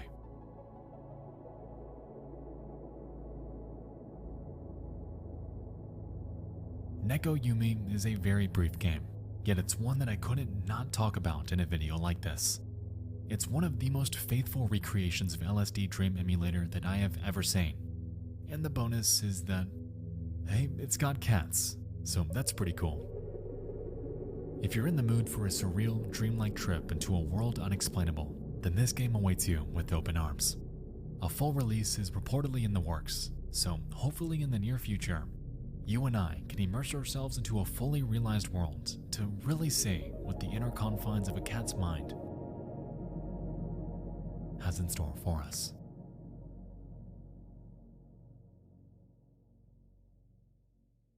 I love that some of these are like being fully fleshed out. That's awesome, man.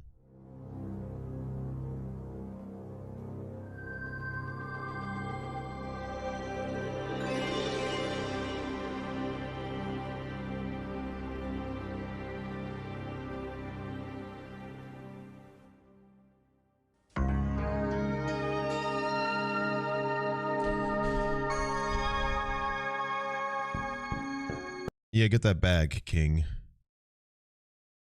Give me a sec while I...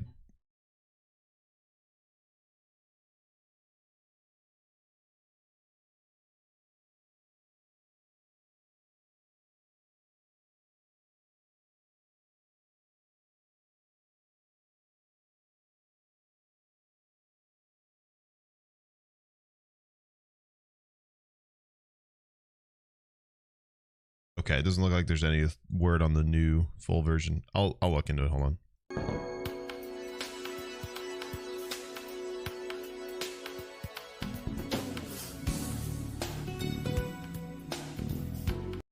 Yeah, you've got merch.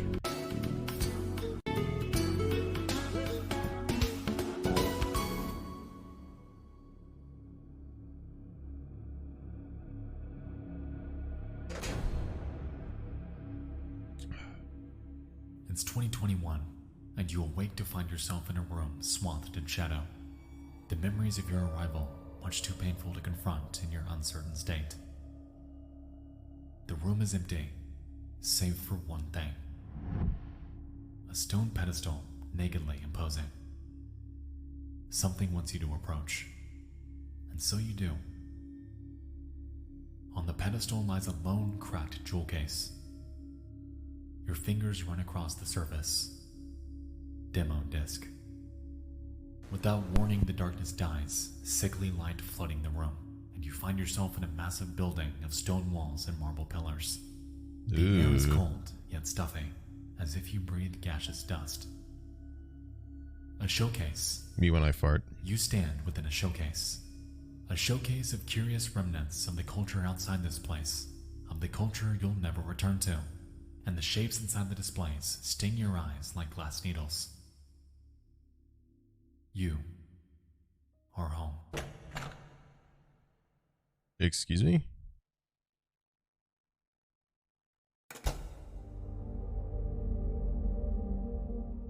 And so we make our way to Scully's Museum, a masterclass in liminal atmospheric design and a long deviation from the simplicity of last year's disc.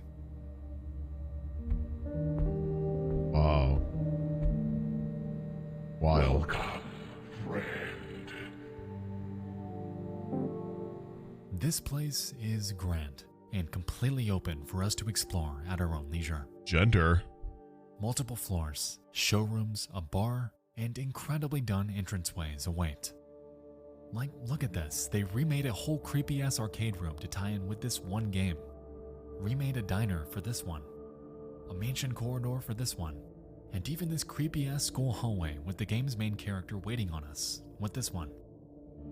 What? Anyway, what I'm getting at is that this world is filled with immersion and secrets that we can uncover. Most notably with an entire hidden game locked within this one PC. Excuse? I'll leave cracking that secret to you guys though, because right now, you and I have other arrangements. The demos are calling. So, floor 2. Interesting. Let's go. This is so weird.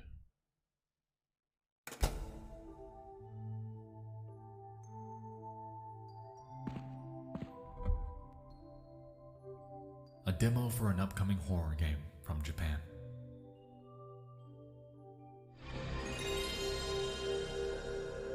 Let's go.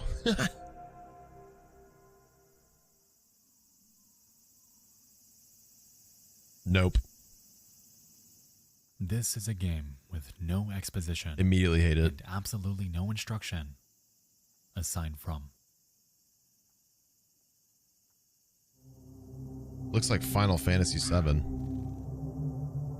We play as a little girl, walking a city street in Japan. We don't quite know where we're headed. However, after a bit of exploring, a coin beckons for our attention.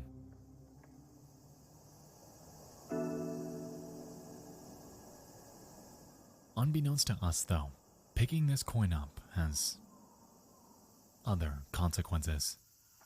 Oh, great.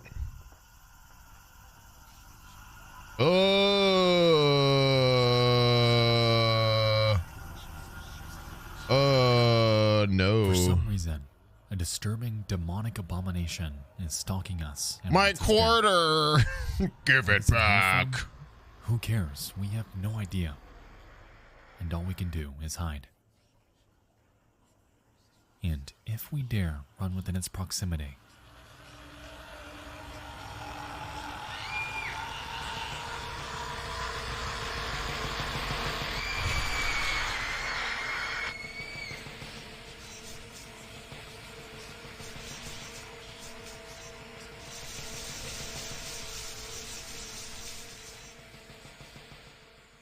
was it the Babadook?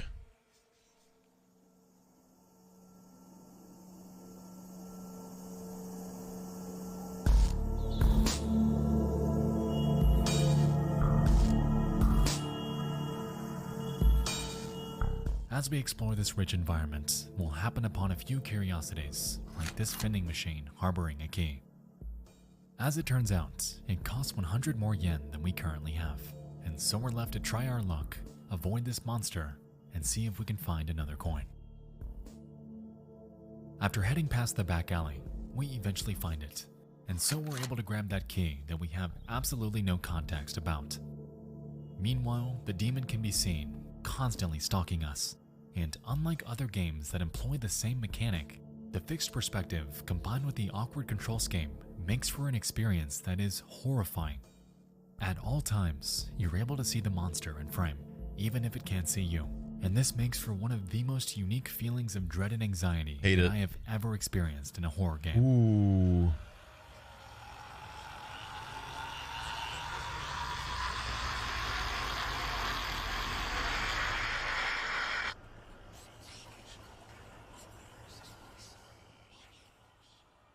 Speaking of perspective. That's freaky, man. Towards the end of the demo, it's like why the first Resident Evil or 2 were weird, because the tank controls. The game's been presented this entire time. For a brief moment, we're so clunky. We take the perspective of the monster. So the situation was anxiety-ridden. This little girl. It is one of the most fascinating gameplay sequences that I have ever seen, and the anxiety that comes from this quick 15-second snippet of gameplay can and will spike through the roof.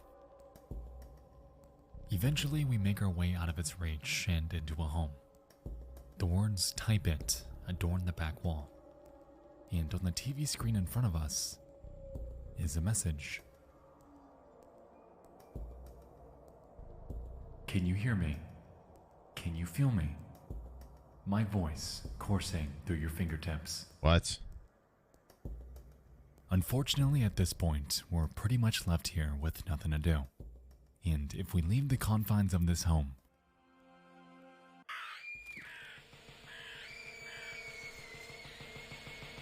we again meet our demise.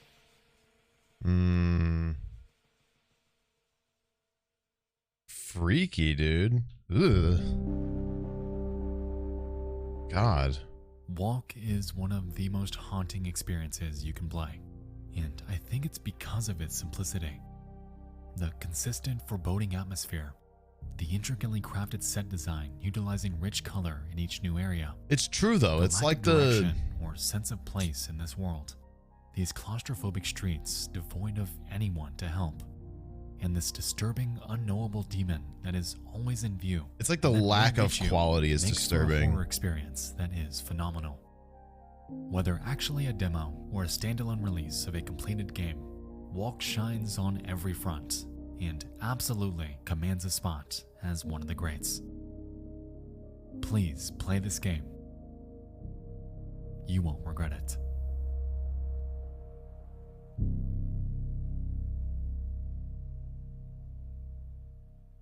God, I love horror shit. Yes! Need more horror games to play. Need some truly eerie shit like that, man. Take on the role of the detective as you delve into a world of murder, kidnapping, and other atrocities, all at the behest of frogs.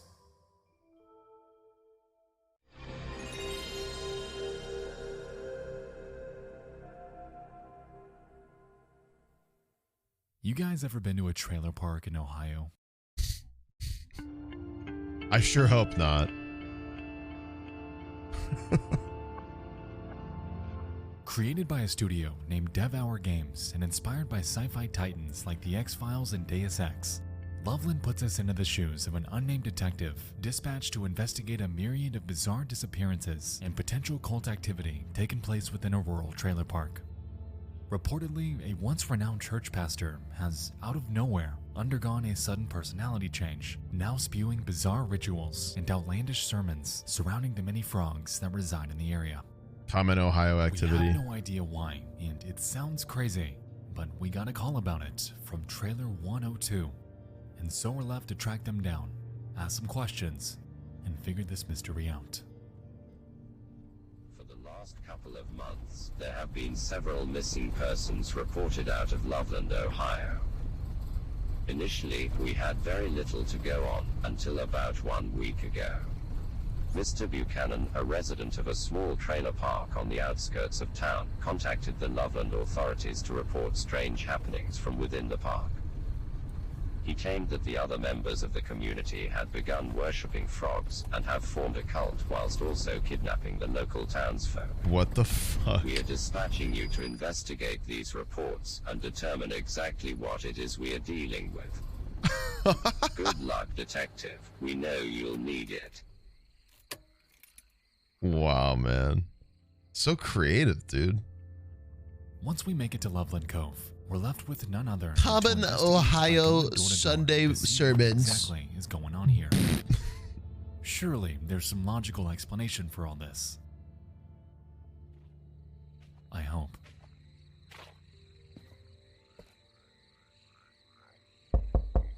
Ooh. Oddly, nearly every single trailer that we check out yields nobody. There's a little too in my ear. With no other option than to break and enter each one. The interesting part about Loveland is that each trailer contains its own mini story in a way. And through context clues and notes scattered throughout these homes, we're given bits and pieces of the fallout that took place before we got here. For instance, within what looks like the home of a hoarder, we find a newspaper clipping detailing the rising number of missing people in Loveland. Yet on their fridge, they call Jeremiah from Trailer 104 a traitorous bastard before ending their to-do list with none other than to bathe in his glory.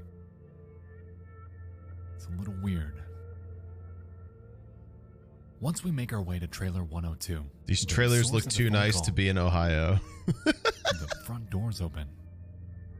I mean, it seems like someone's home.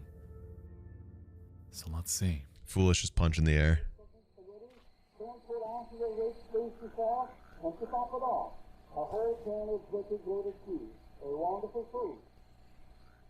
The TV plays to no one. The phone is off the hook. The bedroom lies a wreck. Freshly cooked dinner sits on the table. And in the kitchen sits a recipe for something called frog repellent. Trailer 104 hides a key. And upon finding a crowbar and using it on this door, we encounter that traitorous bastard Jeremiah. Yet he's left in a trance by the hands of someone unknown. Jeremiah is starting to look kind of froggy. It's small snippets like this that drive this game forward. We're lured in by a mystery, by the social dynamics at play between these residents, and this game does a fantastic job at setting a very specific mood and executing that. Eventually, we find that a concoction known as frog shine is present in nearly every home. Frog shine. And through notes we find later on, it almost seems like this stuff brainwashes those who drink it. Reportedly, it causes euphoria, followed by a strange desire to keep drinking more until you are completely assimilated into the form of thought that the cult's leader, named Pastor Abram, desires. We find that cult members go as far as to serve it to people at local bars. Drink the Kool-Aid. Contrary to basic ethics, they give it to kids to force them to join their cause. Bruh. And to those of you that are trying to get in their way, well, you just haven't found the Lord yet. You're a heathen, muddying his word, a sinner who will never be saved. Ooh. It's clear that these residents are in past the point of no return. And as we explore, we find various pieces of a medallion that unlocks the gate to Pastor Abram's home.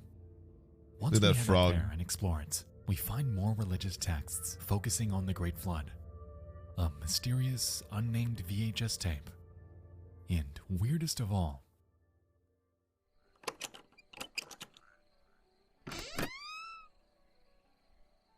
a surveillance room. I can't believe it.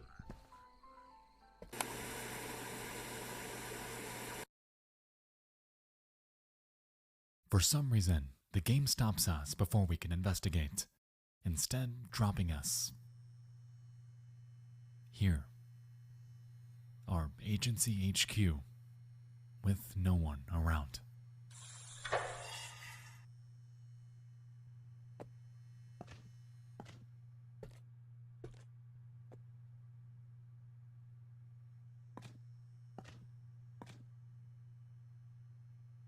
You know, it's strange because it almost seems like we're more of a prisoner than an agent. But hey, that's just me. Good evening, Detective. We hope your investigation was a success. Please have a seat. Sounds like we drank the Kool-Aid, yeah? Is that cyanide? Thank you, Detective. Now, our line of work is very dangerous, especially to those with a weak mind. To combat this, we employ the use of sodium pentothal. Think of it as a kind of truth-telling serum. Now, Detective, please take the pill on the desk, place it into your mouth, and then swallow it. From here, we're left with no other option but to take that pill, forcing us to tell the truth as if we wouldn't have already. Yeah, but we're gonna learn something we didn't want to. Context on what that's for or why we're here. The Loveland demo draws to its end. Ooh. Inception ending. You know, Dev Hour is pretty damn good at cliffhangers because I have so many questions.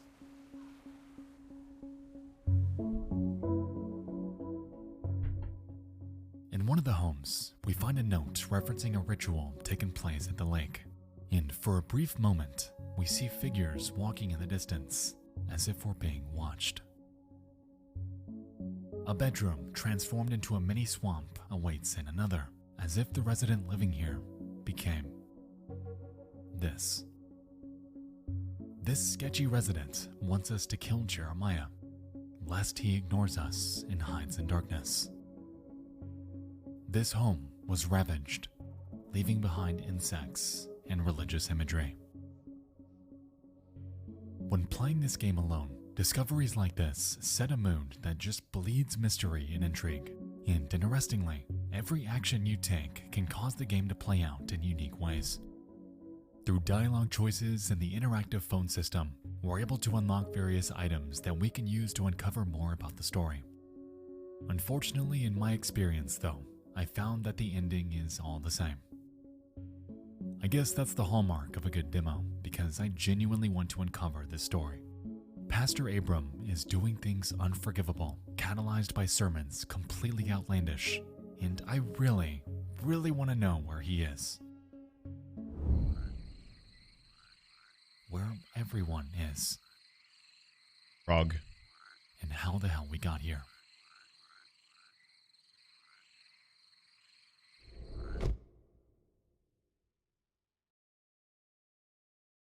That was a good one, man.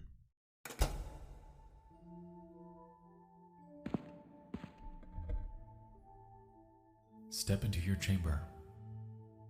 Let her do the rest. Excuse me?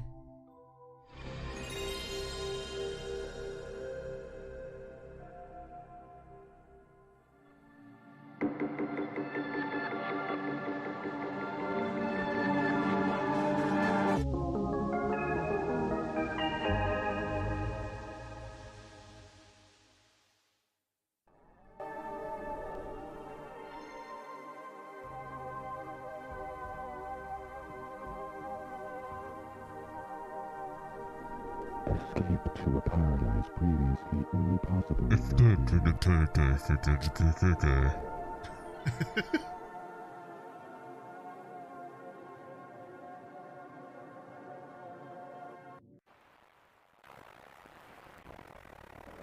Lose yourself in your dream existence.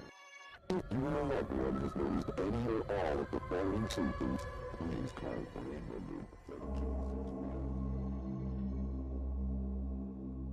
Echostasis comes from Enigma Studios and centers around artificial intelligence and its relationship to the human mind in the far future. Classic. In a way, it's like Soma combined with Observer in the sense that in this timeline, the development of AI has reached such a point to where the concept of a virtual utopia can be promised to those willing to experience it. If you've ever played Observer, however, then you know that when artificial intelligence and the human form combine, the result is detrimental.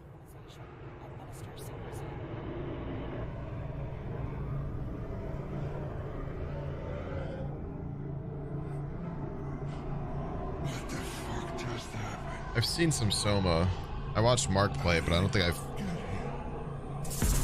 don't know if I finished watching it or if I just don't remember. But Give me the duration of the last sequence. You are connected for 16 minutes and 43 seconds, real time. 16 minutes? Am I losing it? Our journey begins with a tutorial. We're dropped into a dreamscape with a foreboding sarcophagus in the distance, and communicating directly with the player is some sort of sentient program. They inform us that we need to help them to establish something called ecostasis by reclaiming this land, even though this reality is apparently not our own. And so, with what appears to be an angel in the far distance, we find a shotgun and fire at it, unleashing something beyond our level of comprehension.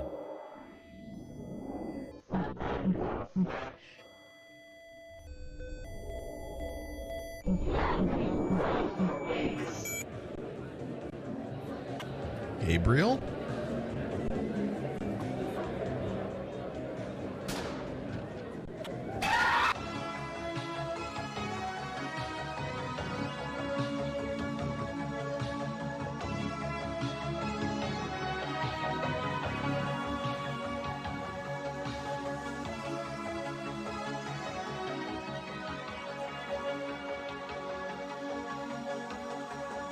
What?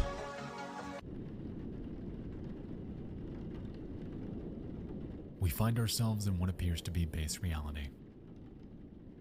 At least, in some aspects. The rest of the game takes place inside this chamber, and upon looking around, it's clear that life as we know it has progressed beyond a point of recognition. AI terminals command the world. Humans exist in delicate pods, living within an algorithmically generated utopia designed to maximize the output of dopamine and serotonin. Advertisements promise an entire new world, and something is wrong.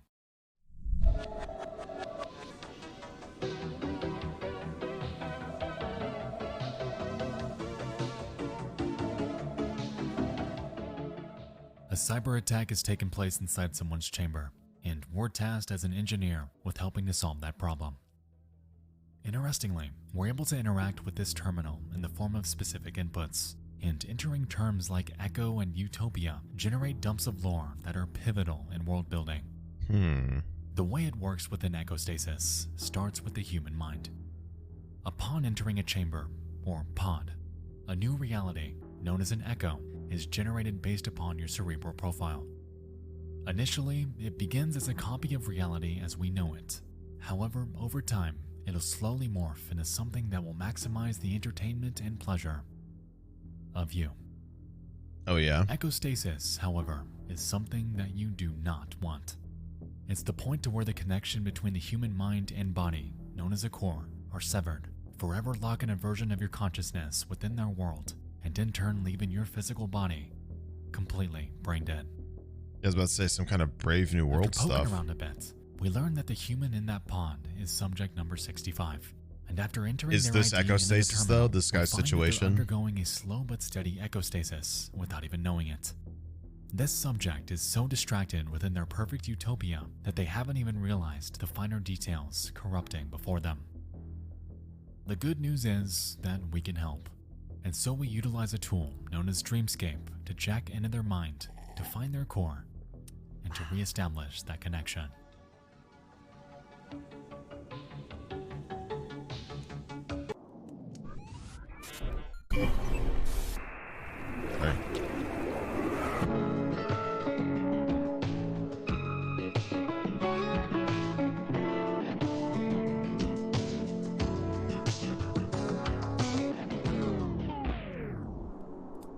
Oh. Curiously, we only have 1 full minute to explore their mind, yet are given unlimited opportunities to try this. And so, with trial and error, we're able to speedrun this environment, unlocking shortcuts for our next run, and discovering paintings and artifacts from the depths of their psyche. Ooh, cool. Eventually, we find their core, and much like the beginning, a shotgun is given to us. Roguelite? Once we take it, we use it on this thing at the request of the AI. However, the result of our actions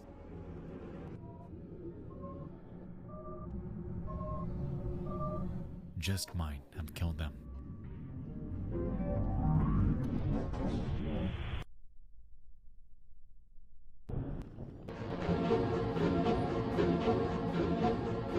Oh. We're then thrown back into base reality, with everything awry.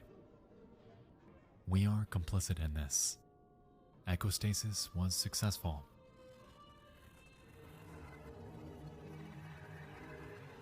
We have committed murder.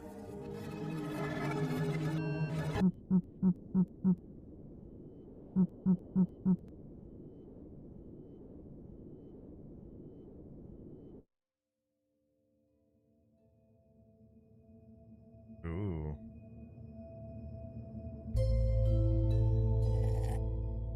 You guys know that I am an absolute sucker for sci-fi horror, and Echostasis nails it with flying colors. The musical score, the real-life implications of our actions, the world so far removed from ours, and the natural apprehension of listening to the commands of an AI makes for a surreal, disturbing experience that provokes thought and introspection. When I was interacting with that terminal, I was picking its brain on this world's lore, and it said something that stood out to me more than anything else. First, we had algorithms that would simply suggest media that a user may like. Oh boy. Then these algorithms learned how to generate this media themselves. Today, the echo represents the natural conclusion of this process, an entire reality algorithmically generated from the user's cerebral profile. Our algorithm stands as the very best in artificial intelligence. We are very proud of her. Humanity has lost touch with itself to algorithms. Singularity has long been reality. But at that point, what even is reality? Ooh. Anymore.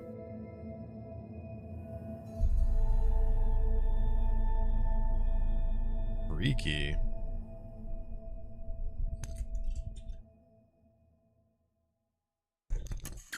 Hate it.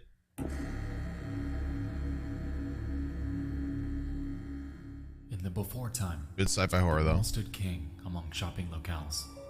People of all kinds flocked to them, swarming store after store, purchasing copious amounts of tie-dyed fabric and greasy food and novelty knives. But now the people are dead, and the corporate catacombs stand silent.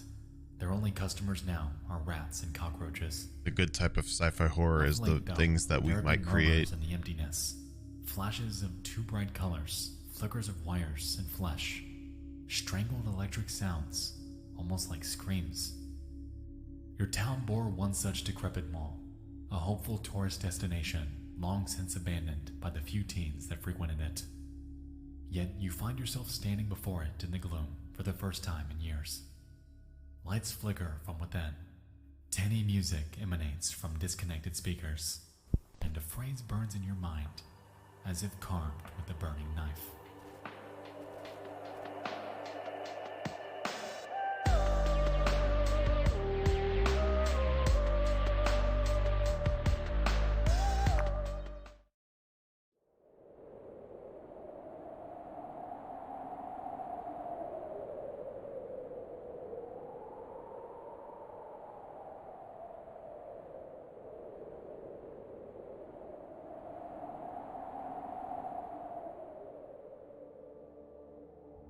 This game's atmosphere is incredible, knocked out of the park by this opening foyer that is full of endless darkness. Curiously, it becomes immediately clear that there's a mystery here. Doors are chained up, storefronts are blocked off, and an entire upstairs area beckons, yet there's no way to currently get there. And so we're effectively given two options. We can entertain the mall's secrets and unlock its puzzles, or we can dive straight into the demos available to us. If we go with the former, we'll discover hidden items that unlock specific doors, introducing us to a sprawling network of claustrophobic hallways, reminiscent of Scully's museum. What they've done with this is amazing, and as a fan of old rudimentary graphic fidelity, everything here just feels off in the very best way. But while I could rave about this mall for another half hour, you and I are here for something else. So with that being said, I would like to make our way towards the first game on our last disc, Mothered, so we can finally see what's in store for us.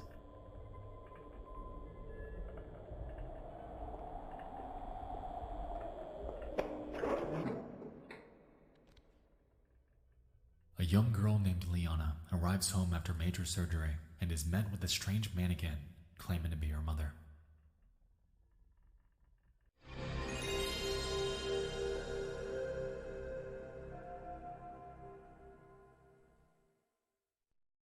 You remember those eerie liminal 3D concept renders from the mid-80s?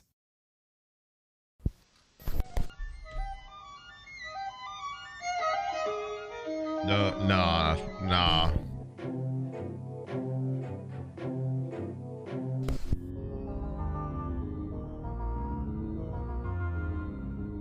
Imagine that, combined with the bizarre, awkward FMVs that were prominent in PS1 titles back then, and that is what you get with the visual style in Mothered. And trust me, it makes for a combination that is absolutely chilling.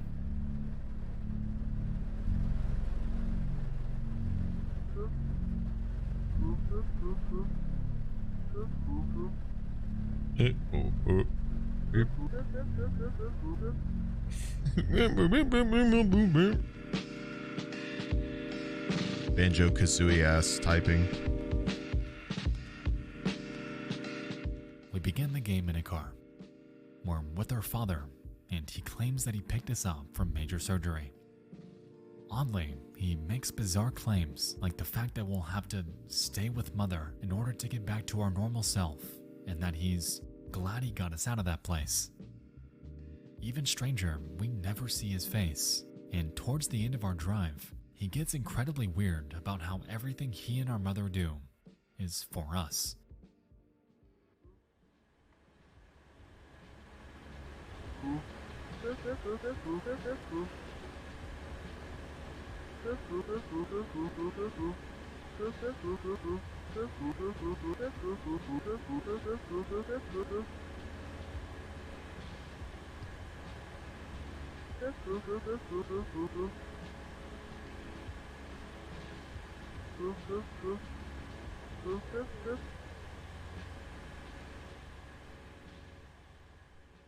I could be way overthinking it, but it almost seems like he wasn't supposed to pick us up. Like, why do we have to stay with Mother? Why does that sound so strange?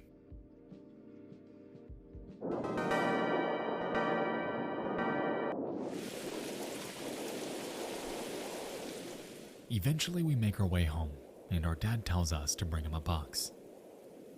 We head in, and from here, we get our very first look at what I was talking about earlier.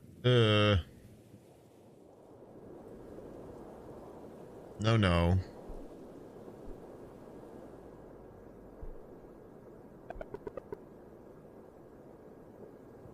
That cursor's kind of cool though. I like that. How Tell me this art style isn't unnerving as all hell. Goes against the wall and stuff. That's cool.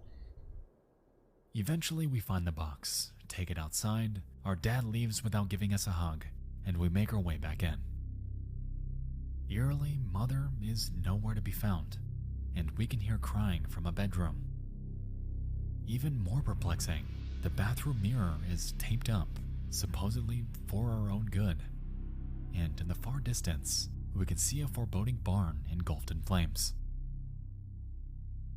So what in the world is going on here, and why is everything so off?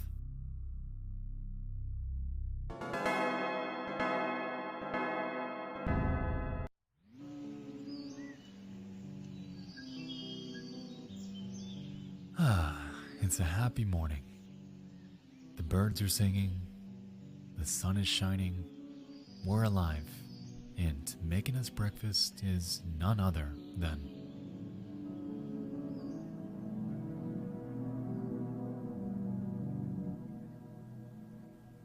That's gonna be our father, isn't it? Mother question mark.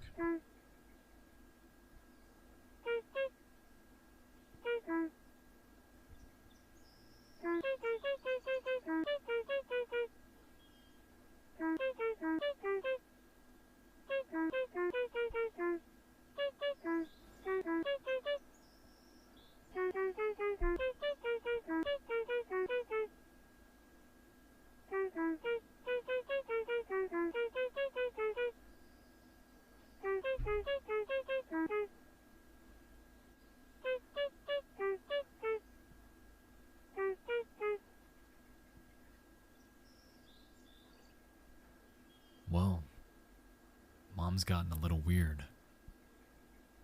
And our breakfast? Oh, yeah? Textureless. Come. Oh.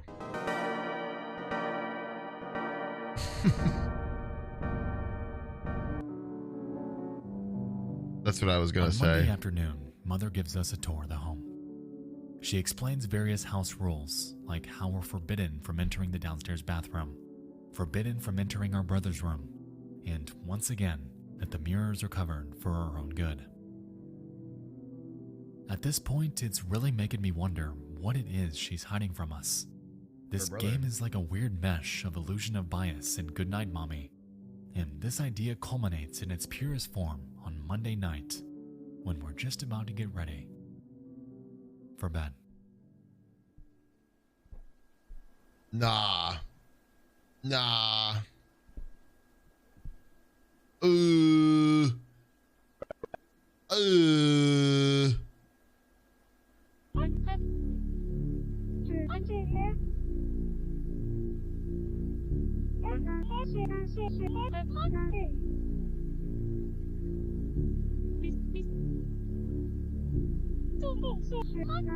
No more. No more what?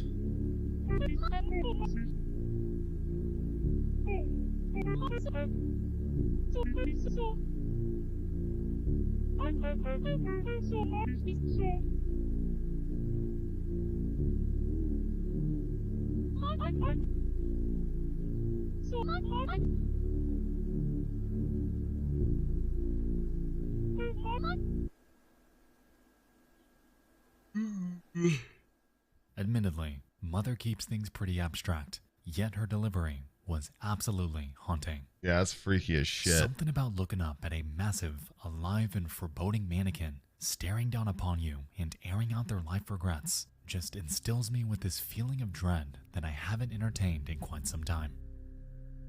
Yeah, like why would they bring that up? Eventually, Mother tucks us in and we head to bed.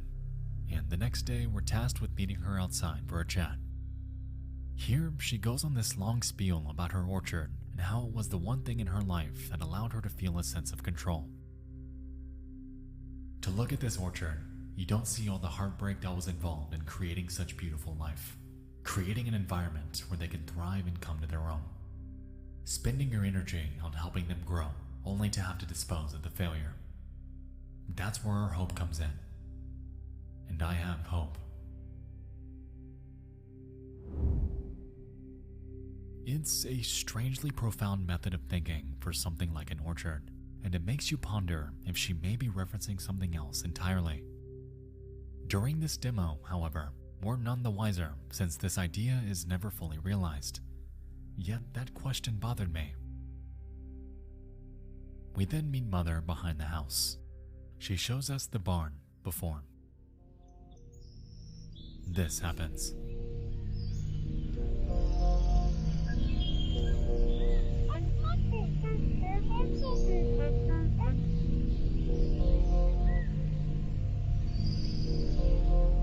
Excuse me? Oh.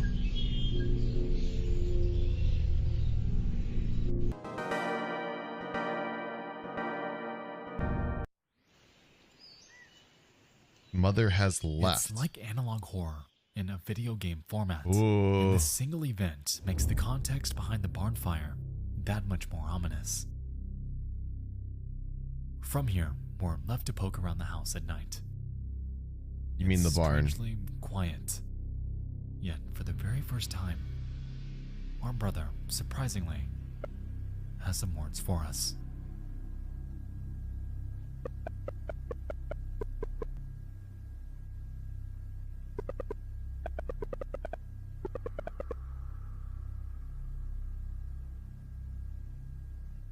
This entire time, Mother has been feeding us dirt, and we've been taking it like it's normal.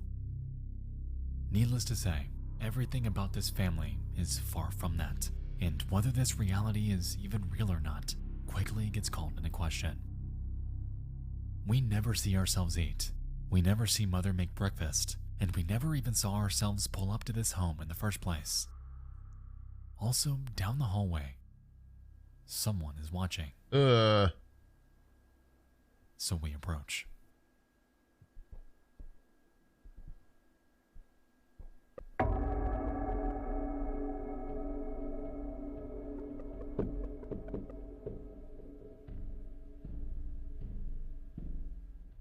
Mother sucks up to us, explaining how she's always preferred the apples we picked instead of our brothers, before telling us to talk to him.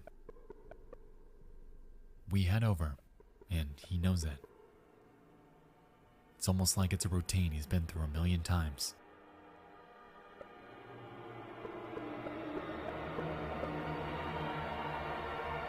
What?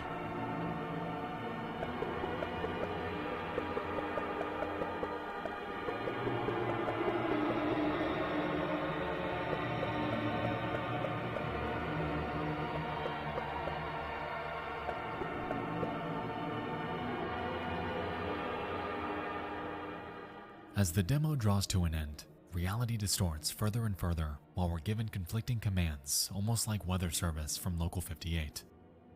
There's some sort of conflicting AI dynamic at play here, and it almost seems like none of who we thought we were was ever true.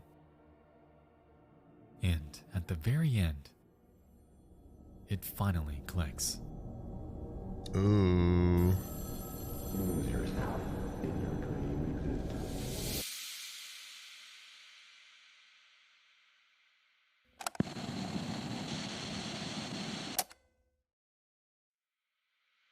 What?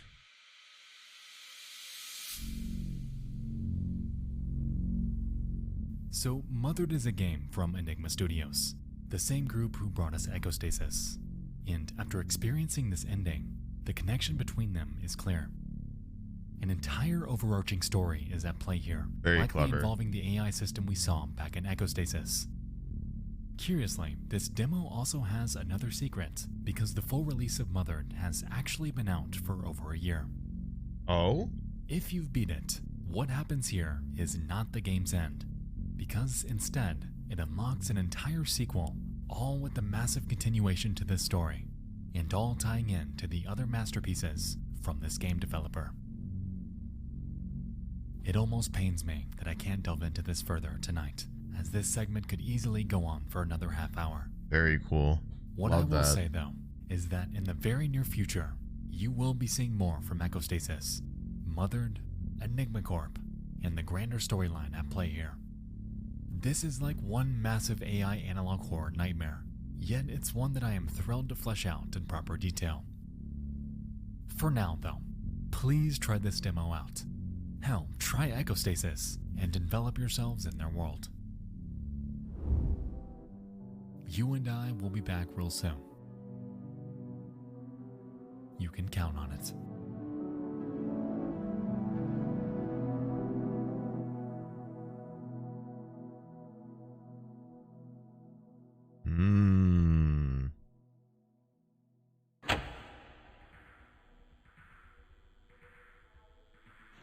Job.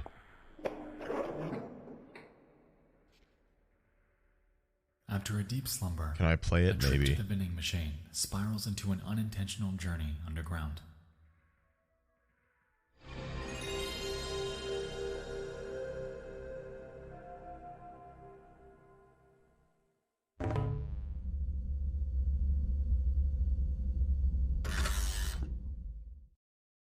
Okay.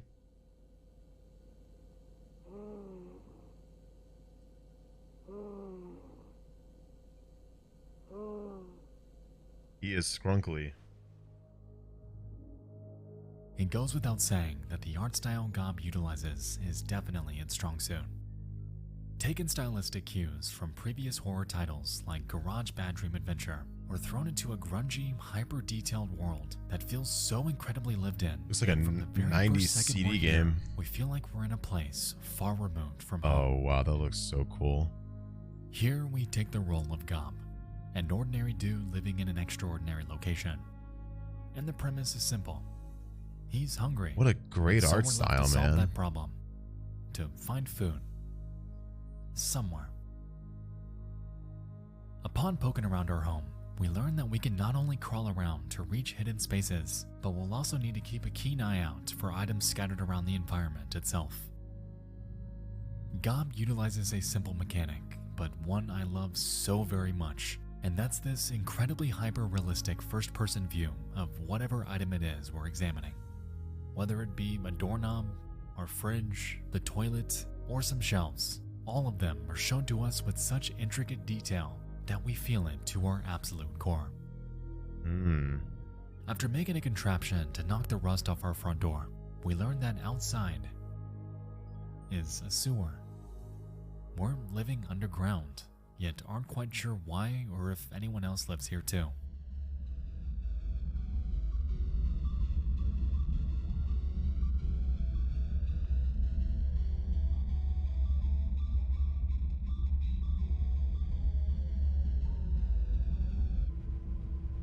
Such a cool art style, man.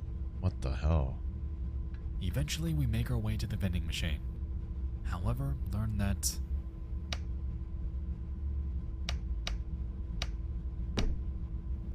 damn it. Coin. I don't get the money. Beside the vending machine is a cat hiding a key, and after taking it, we realize that we can use it on the door next to our home.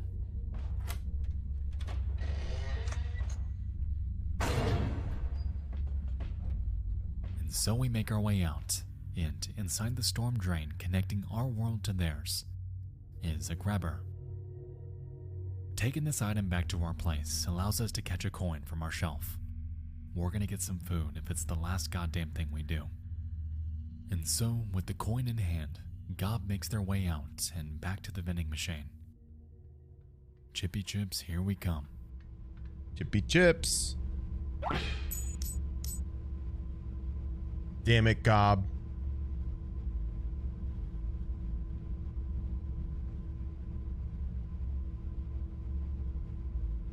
God, I feel for him, man. That sucks.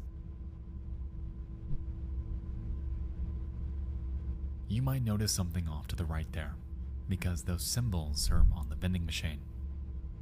It's a code, and so we enter it, revealing a hidden path, very unfortunately, leading to the demo's end. Aww.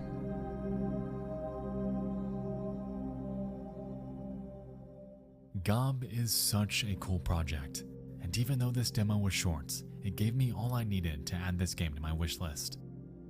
The hyper-detailed, surreal world, the heavy atmospheric ambience filling those corridors, and a simple, relatable premise that devolves into something deeper makes for an unforgettable experience. Since the beginning, Garage has always stuck with me, and after playing this, I've got a feeling Gob's gonna do that too.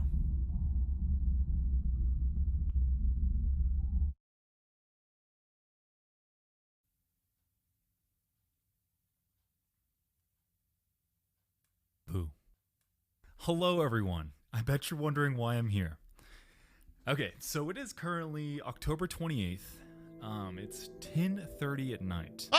And I need to have this video out in 3 days. Okay, so I kind of hit a snag whenever I was making this video. So when I was scripting it, I realized that not every game on the haunted PS1 demo discs are super disturbing or scary. But that's not a bad thing, because there are so many badass games on these things, like Blast Cats. It's like a Bomberman inspired game where you go through these cool ass environments and play as cats. And then Bee Knighted, where you play as a bee, and it's like N64 graphics. What? Which is super cool. But anyway, what I'm getting at is that I had a blast playing a lot of these games, but I am a horror channel at the end of the day, and not a lot of these would have fit very well at the very end of this video, and I really wanted to send you guys off with something super creepy and nightmarish. 20 minutes. I recently played this game that we're about to get into, and it is one of the most eerie, atmospheric games that I've played in quite a while. It is retro looking, and it does have that like 90s-esque feel, but it has a story that is super creepy, and I really enjoyed playing it, and I want to share it tonight with you guys. I love playing video games, I love scary stuff, and I know this video was different. I know. There are big things coming in the near future, trust me, but now I'm just rambling. Bro, I love this. So I guess, without further ado, this next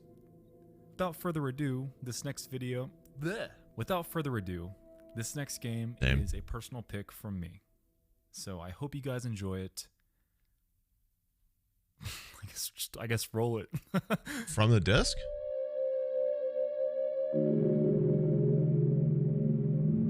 Oh my god.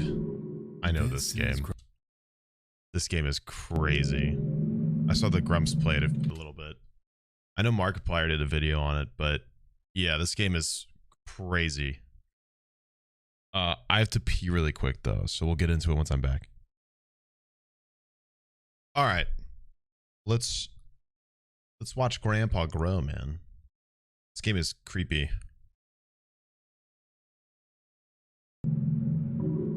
This is Growing My Grandpa, an atmospheric retro point-and-click horror game created by a dev named Yames. The game takes place over a 5-week span in which we take the role of a school guidance counselor evaluating a student named Adrian. Reportedly, she's undergone a string of sudden demerits, prompting concern about her home life. The parent-teacher report we're given tells us that Adrian is often left alone, and even when around her parents, they're cold, bitter, and constantly arguing. For most of our convo, Adrian appears reticent. However, when the topic of the family basement arises, she opens up, explaining odd phenomena lurking down there.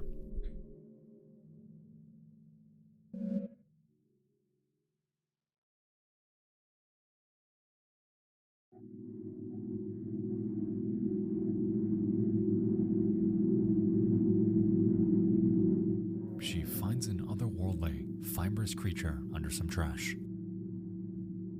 Old photos of relatives. An ominous doll.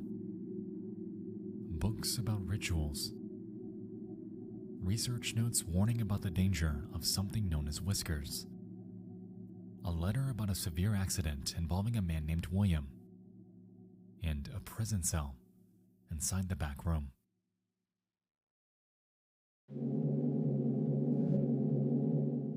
At that moment, we interrupt her story. This is clearly delving into occult fantasy, and so we ask her what it is she does with the items she finds, to which she explains with just 2 words.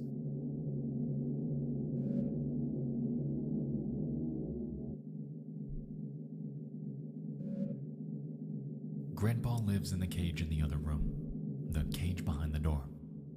They grew people in the cage. Adrian then explains how she read the magic book before taking the doll, gluing her grandfather's photo onto it, and placing it inside the cell with just 1 wish. For the return of her grandpa.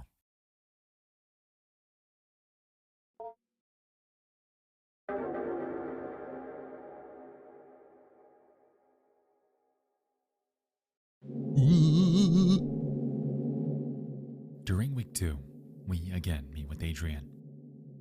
Curiously, her demeanor is a complete change from what it was prior. She's conversational, and for what it's worth, it appears that she's healing from what it was that plagued her. Curious, we probe about her grandfather, yet expect more childlike fantasy.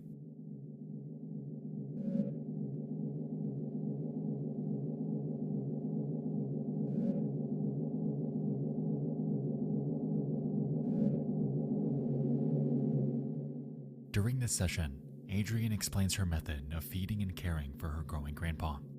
And when we take her perspective again, we're finally able to witness what it is she's referring to.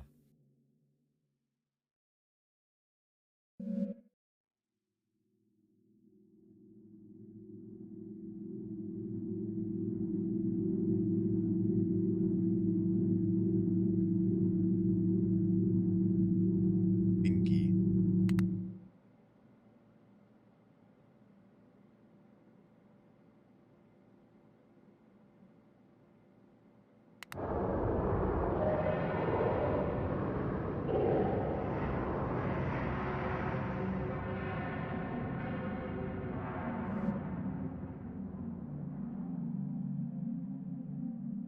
From here, the game leaves us on our own, with multiple options on how we can care for and grow this creature that we hauntingly refer to as Grandpa. And so, upon exploring the basement, we clean up trash and uncover food and items that we can use to both feed and verbally train our amalgamation. On top of this, we'll uncover documents from past experiments with Whiskers, outlining their personal experiences with it. What it likes, what it doesn't, how to properly store food, and the fact that it will eat anything because it's the mere act of feeding that matters to it. And once we finally get the ball rolling, the feeding process is not orthodox by any means, because we quite literally place food into a mouth. Yeah? Somewhere on this thing.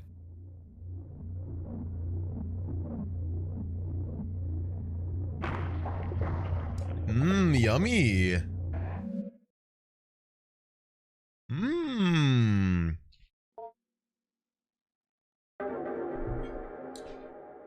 Dinner.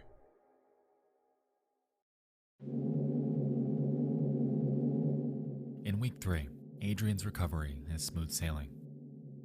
We had done some research in the meantime and found that her grandfather, Dr. Jacob Hart, had purchased land and constructed a building for a psychological anthropology project. Unfortunately, he died in a car accident shortly thereafter. And bizarrely, a grad student who was helping him had vanished without a trace around the exact same time. Now, with this knowledge, we chalk this up as the reason behind Adrian's outlandish stories. It's likely a coping mechanism. Yeah, that's all it is.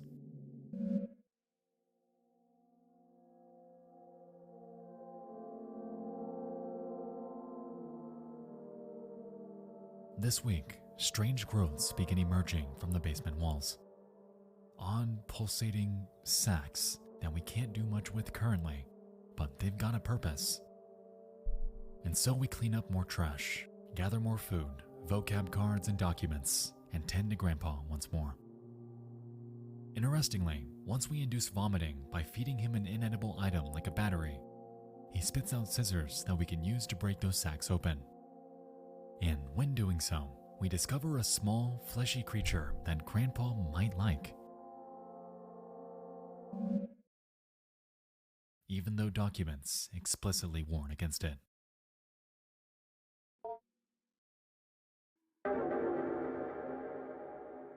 Yeah, but Grandpa hungry. Grandpa is growing at an alarming rate.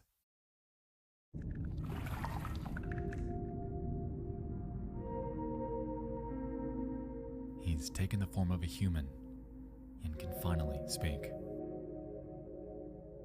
Adrian converses with him, asking about his life, his shell, and his existence, and the information he divulges paints a broader picture on the way Whiskers operates. He tells Adrian that he can take the form of however he's imagined. For instance, if she perceives it as her grandpa, that's how it'll present itself, made possible through picking up her ambient thoughts when she's nearby. Furthermore, he can never truly die, no matter how much the scientists claim so in their research documents. At every cost, self-sustainability is its goal, even if it takes psychological manipulation with whoever is studying it.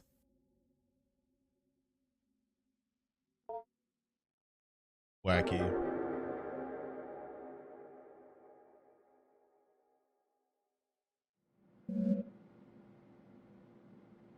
something is wrong. Grandpa is nowhere to be found, and you and I are left with no other option but finding him.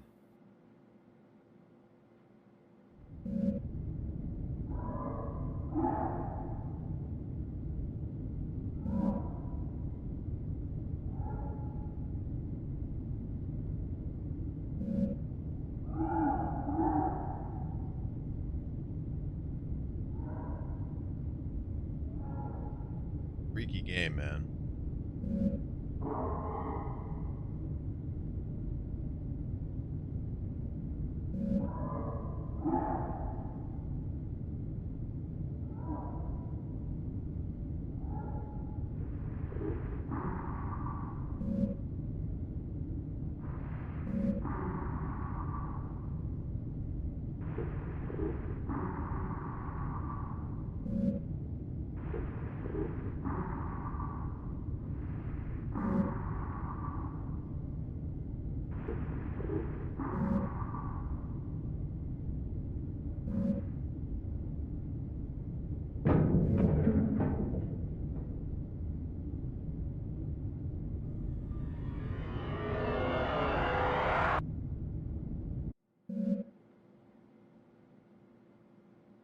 We chalk this up to nothing but a bad dream, yet notice that Adrian is twitching uncontrollably.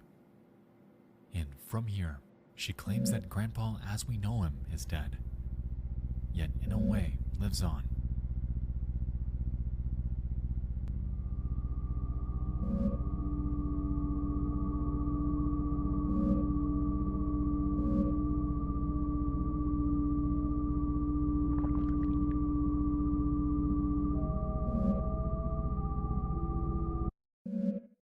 Inside of her.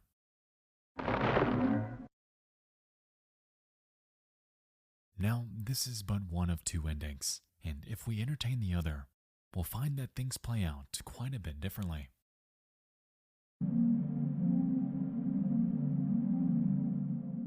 Heading back to week 4, if we ignore the warnings about feeding Grandpa flesh, we find that he becomes ecstatic when we give it to him.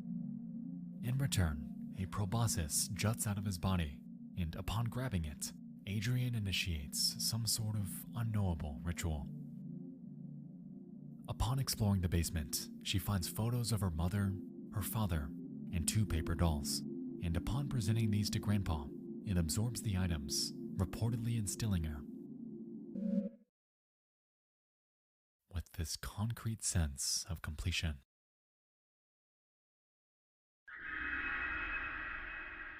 This game is so good, man. So freaky. We again meet with Adrian for the last time, and she explains that back home, something had changed. Her parents weren't arguing, yet she heard a weird noise from the basement. I think Grandpa had to leave, but before he left, he made my parents nice, she claims. Before we witness what exactly that means.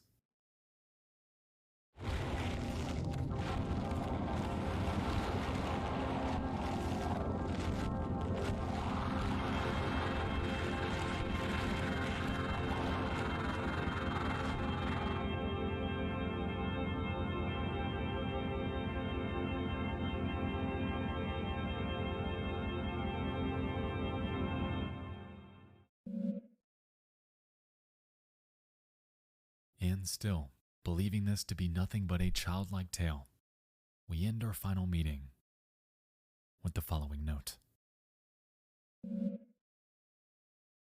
I'm pleased to see things turn out this way, and if I may make a brief addendum.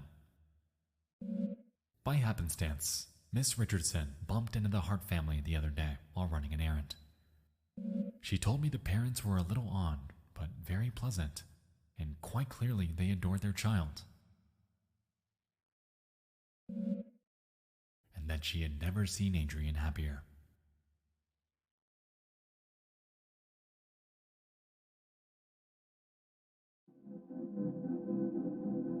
Where'd the original 2 go? Growing my grandpa is an experience unlike any other.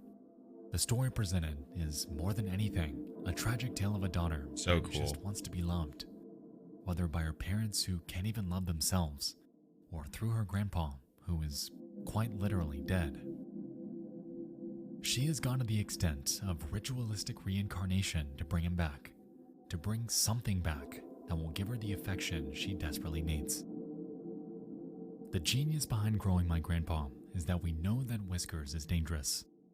In the first 10 minutes of gameplay, we're given document after document warning us about the monstrosity that was being studied years ago. Yet given her childlike innocence and inner motive to bring her grandpa back, Adrian is none the wiser, and we as onlookers are left with no other option but to facilitate the creation of this monster. She goes as far as to dig through trash to gather grandpa food, making direct contact with exposed batteries and fiberglass insulation. She cuts open pulsating sacks and rummages through the corpses awaiting inside, just to find something that Grandpa might like. And she even crawls through claustrophobic vents covered in grime, just to find the fleshy abomination clinging to its dying breath that she, even then, calls her grandpa. And don't even get me started on how she's unfazed by this game's atmosphere and setting. This game is a haunting fever dream, wrapped up in a presentation that mimics virtual pet games of years past. Games is a horror genius, and if you haven't yet played this game, please do, as there are tons of lore documents that I wasn't able to cover here. Growing My Grandpa is an atmospheric, hauntingly surreal tale of longing, and if you're looking for something that'll make your skin crawl, well, that's just Grandpa's thing. Creepy. Creepy, creepy, creepy.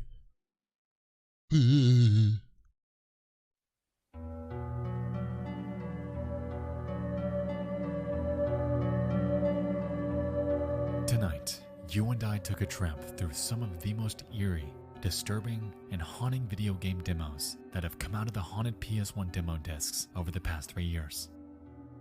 This video was an absolute joy to create, and even though I know it's different, I hope there was at least one experience tonight that has unnerved you as much as they did to me. As a heads up, a link to each developer, along with the haunted PS1 team, are in the paste bin in the description. So if you're interested in checking any of what we covered tonight out in further detail, they're ready for you. With that being said, I think I'm gonna go chill in the food court for a while. I've heard they got some bomb-ass pizza, so I guess I'll just wait for them to open. Seems like I'm early.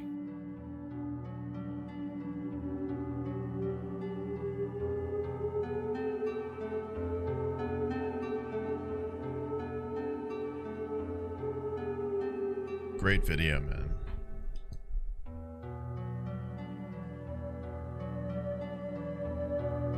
I will be on top of next year's release. That will be fun.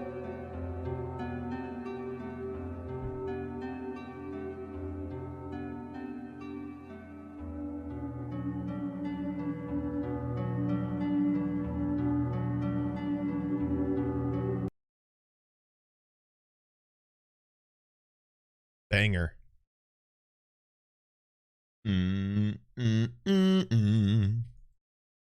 Cool, man. 3 hours of React content in the bag.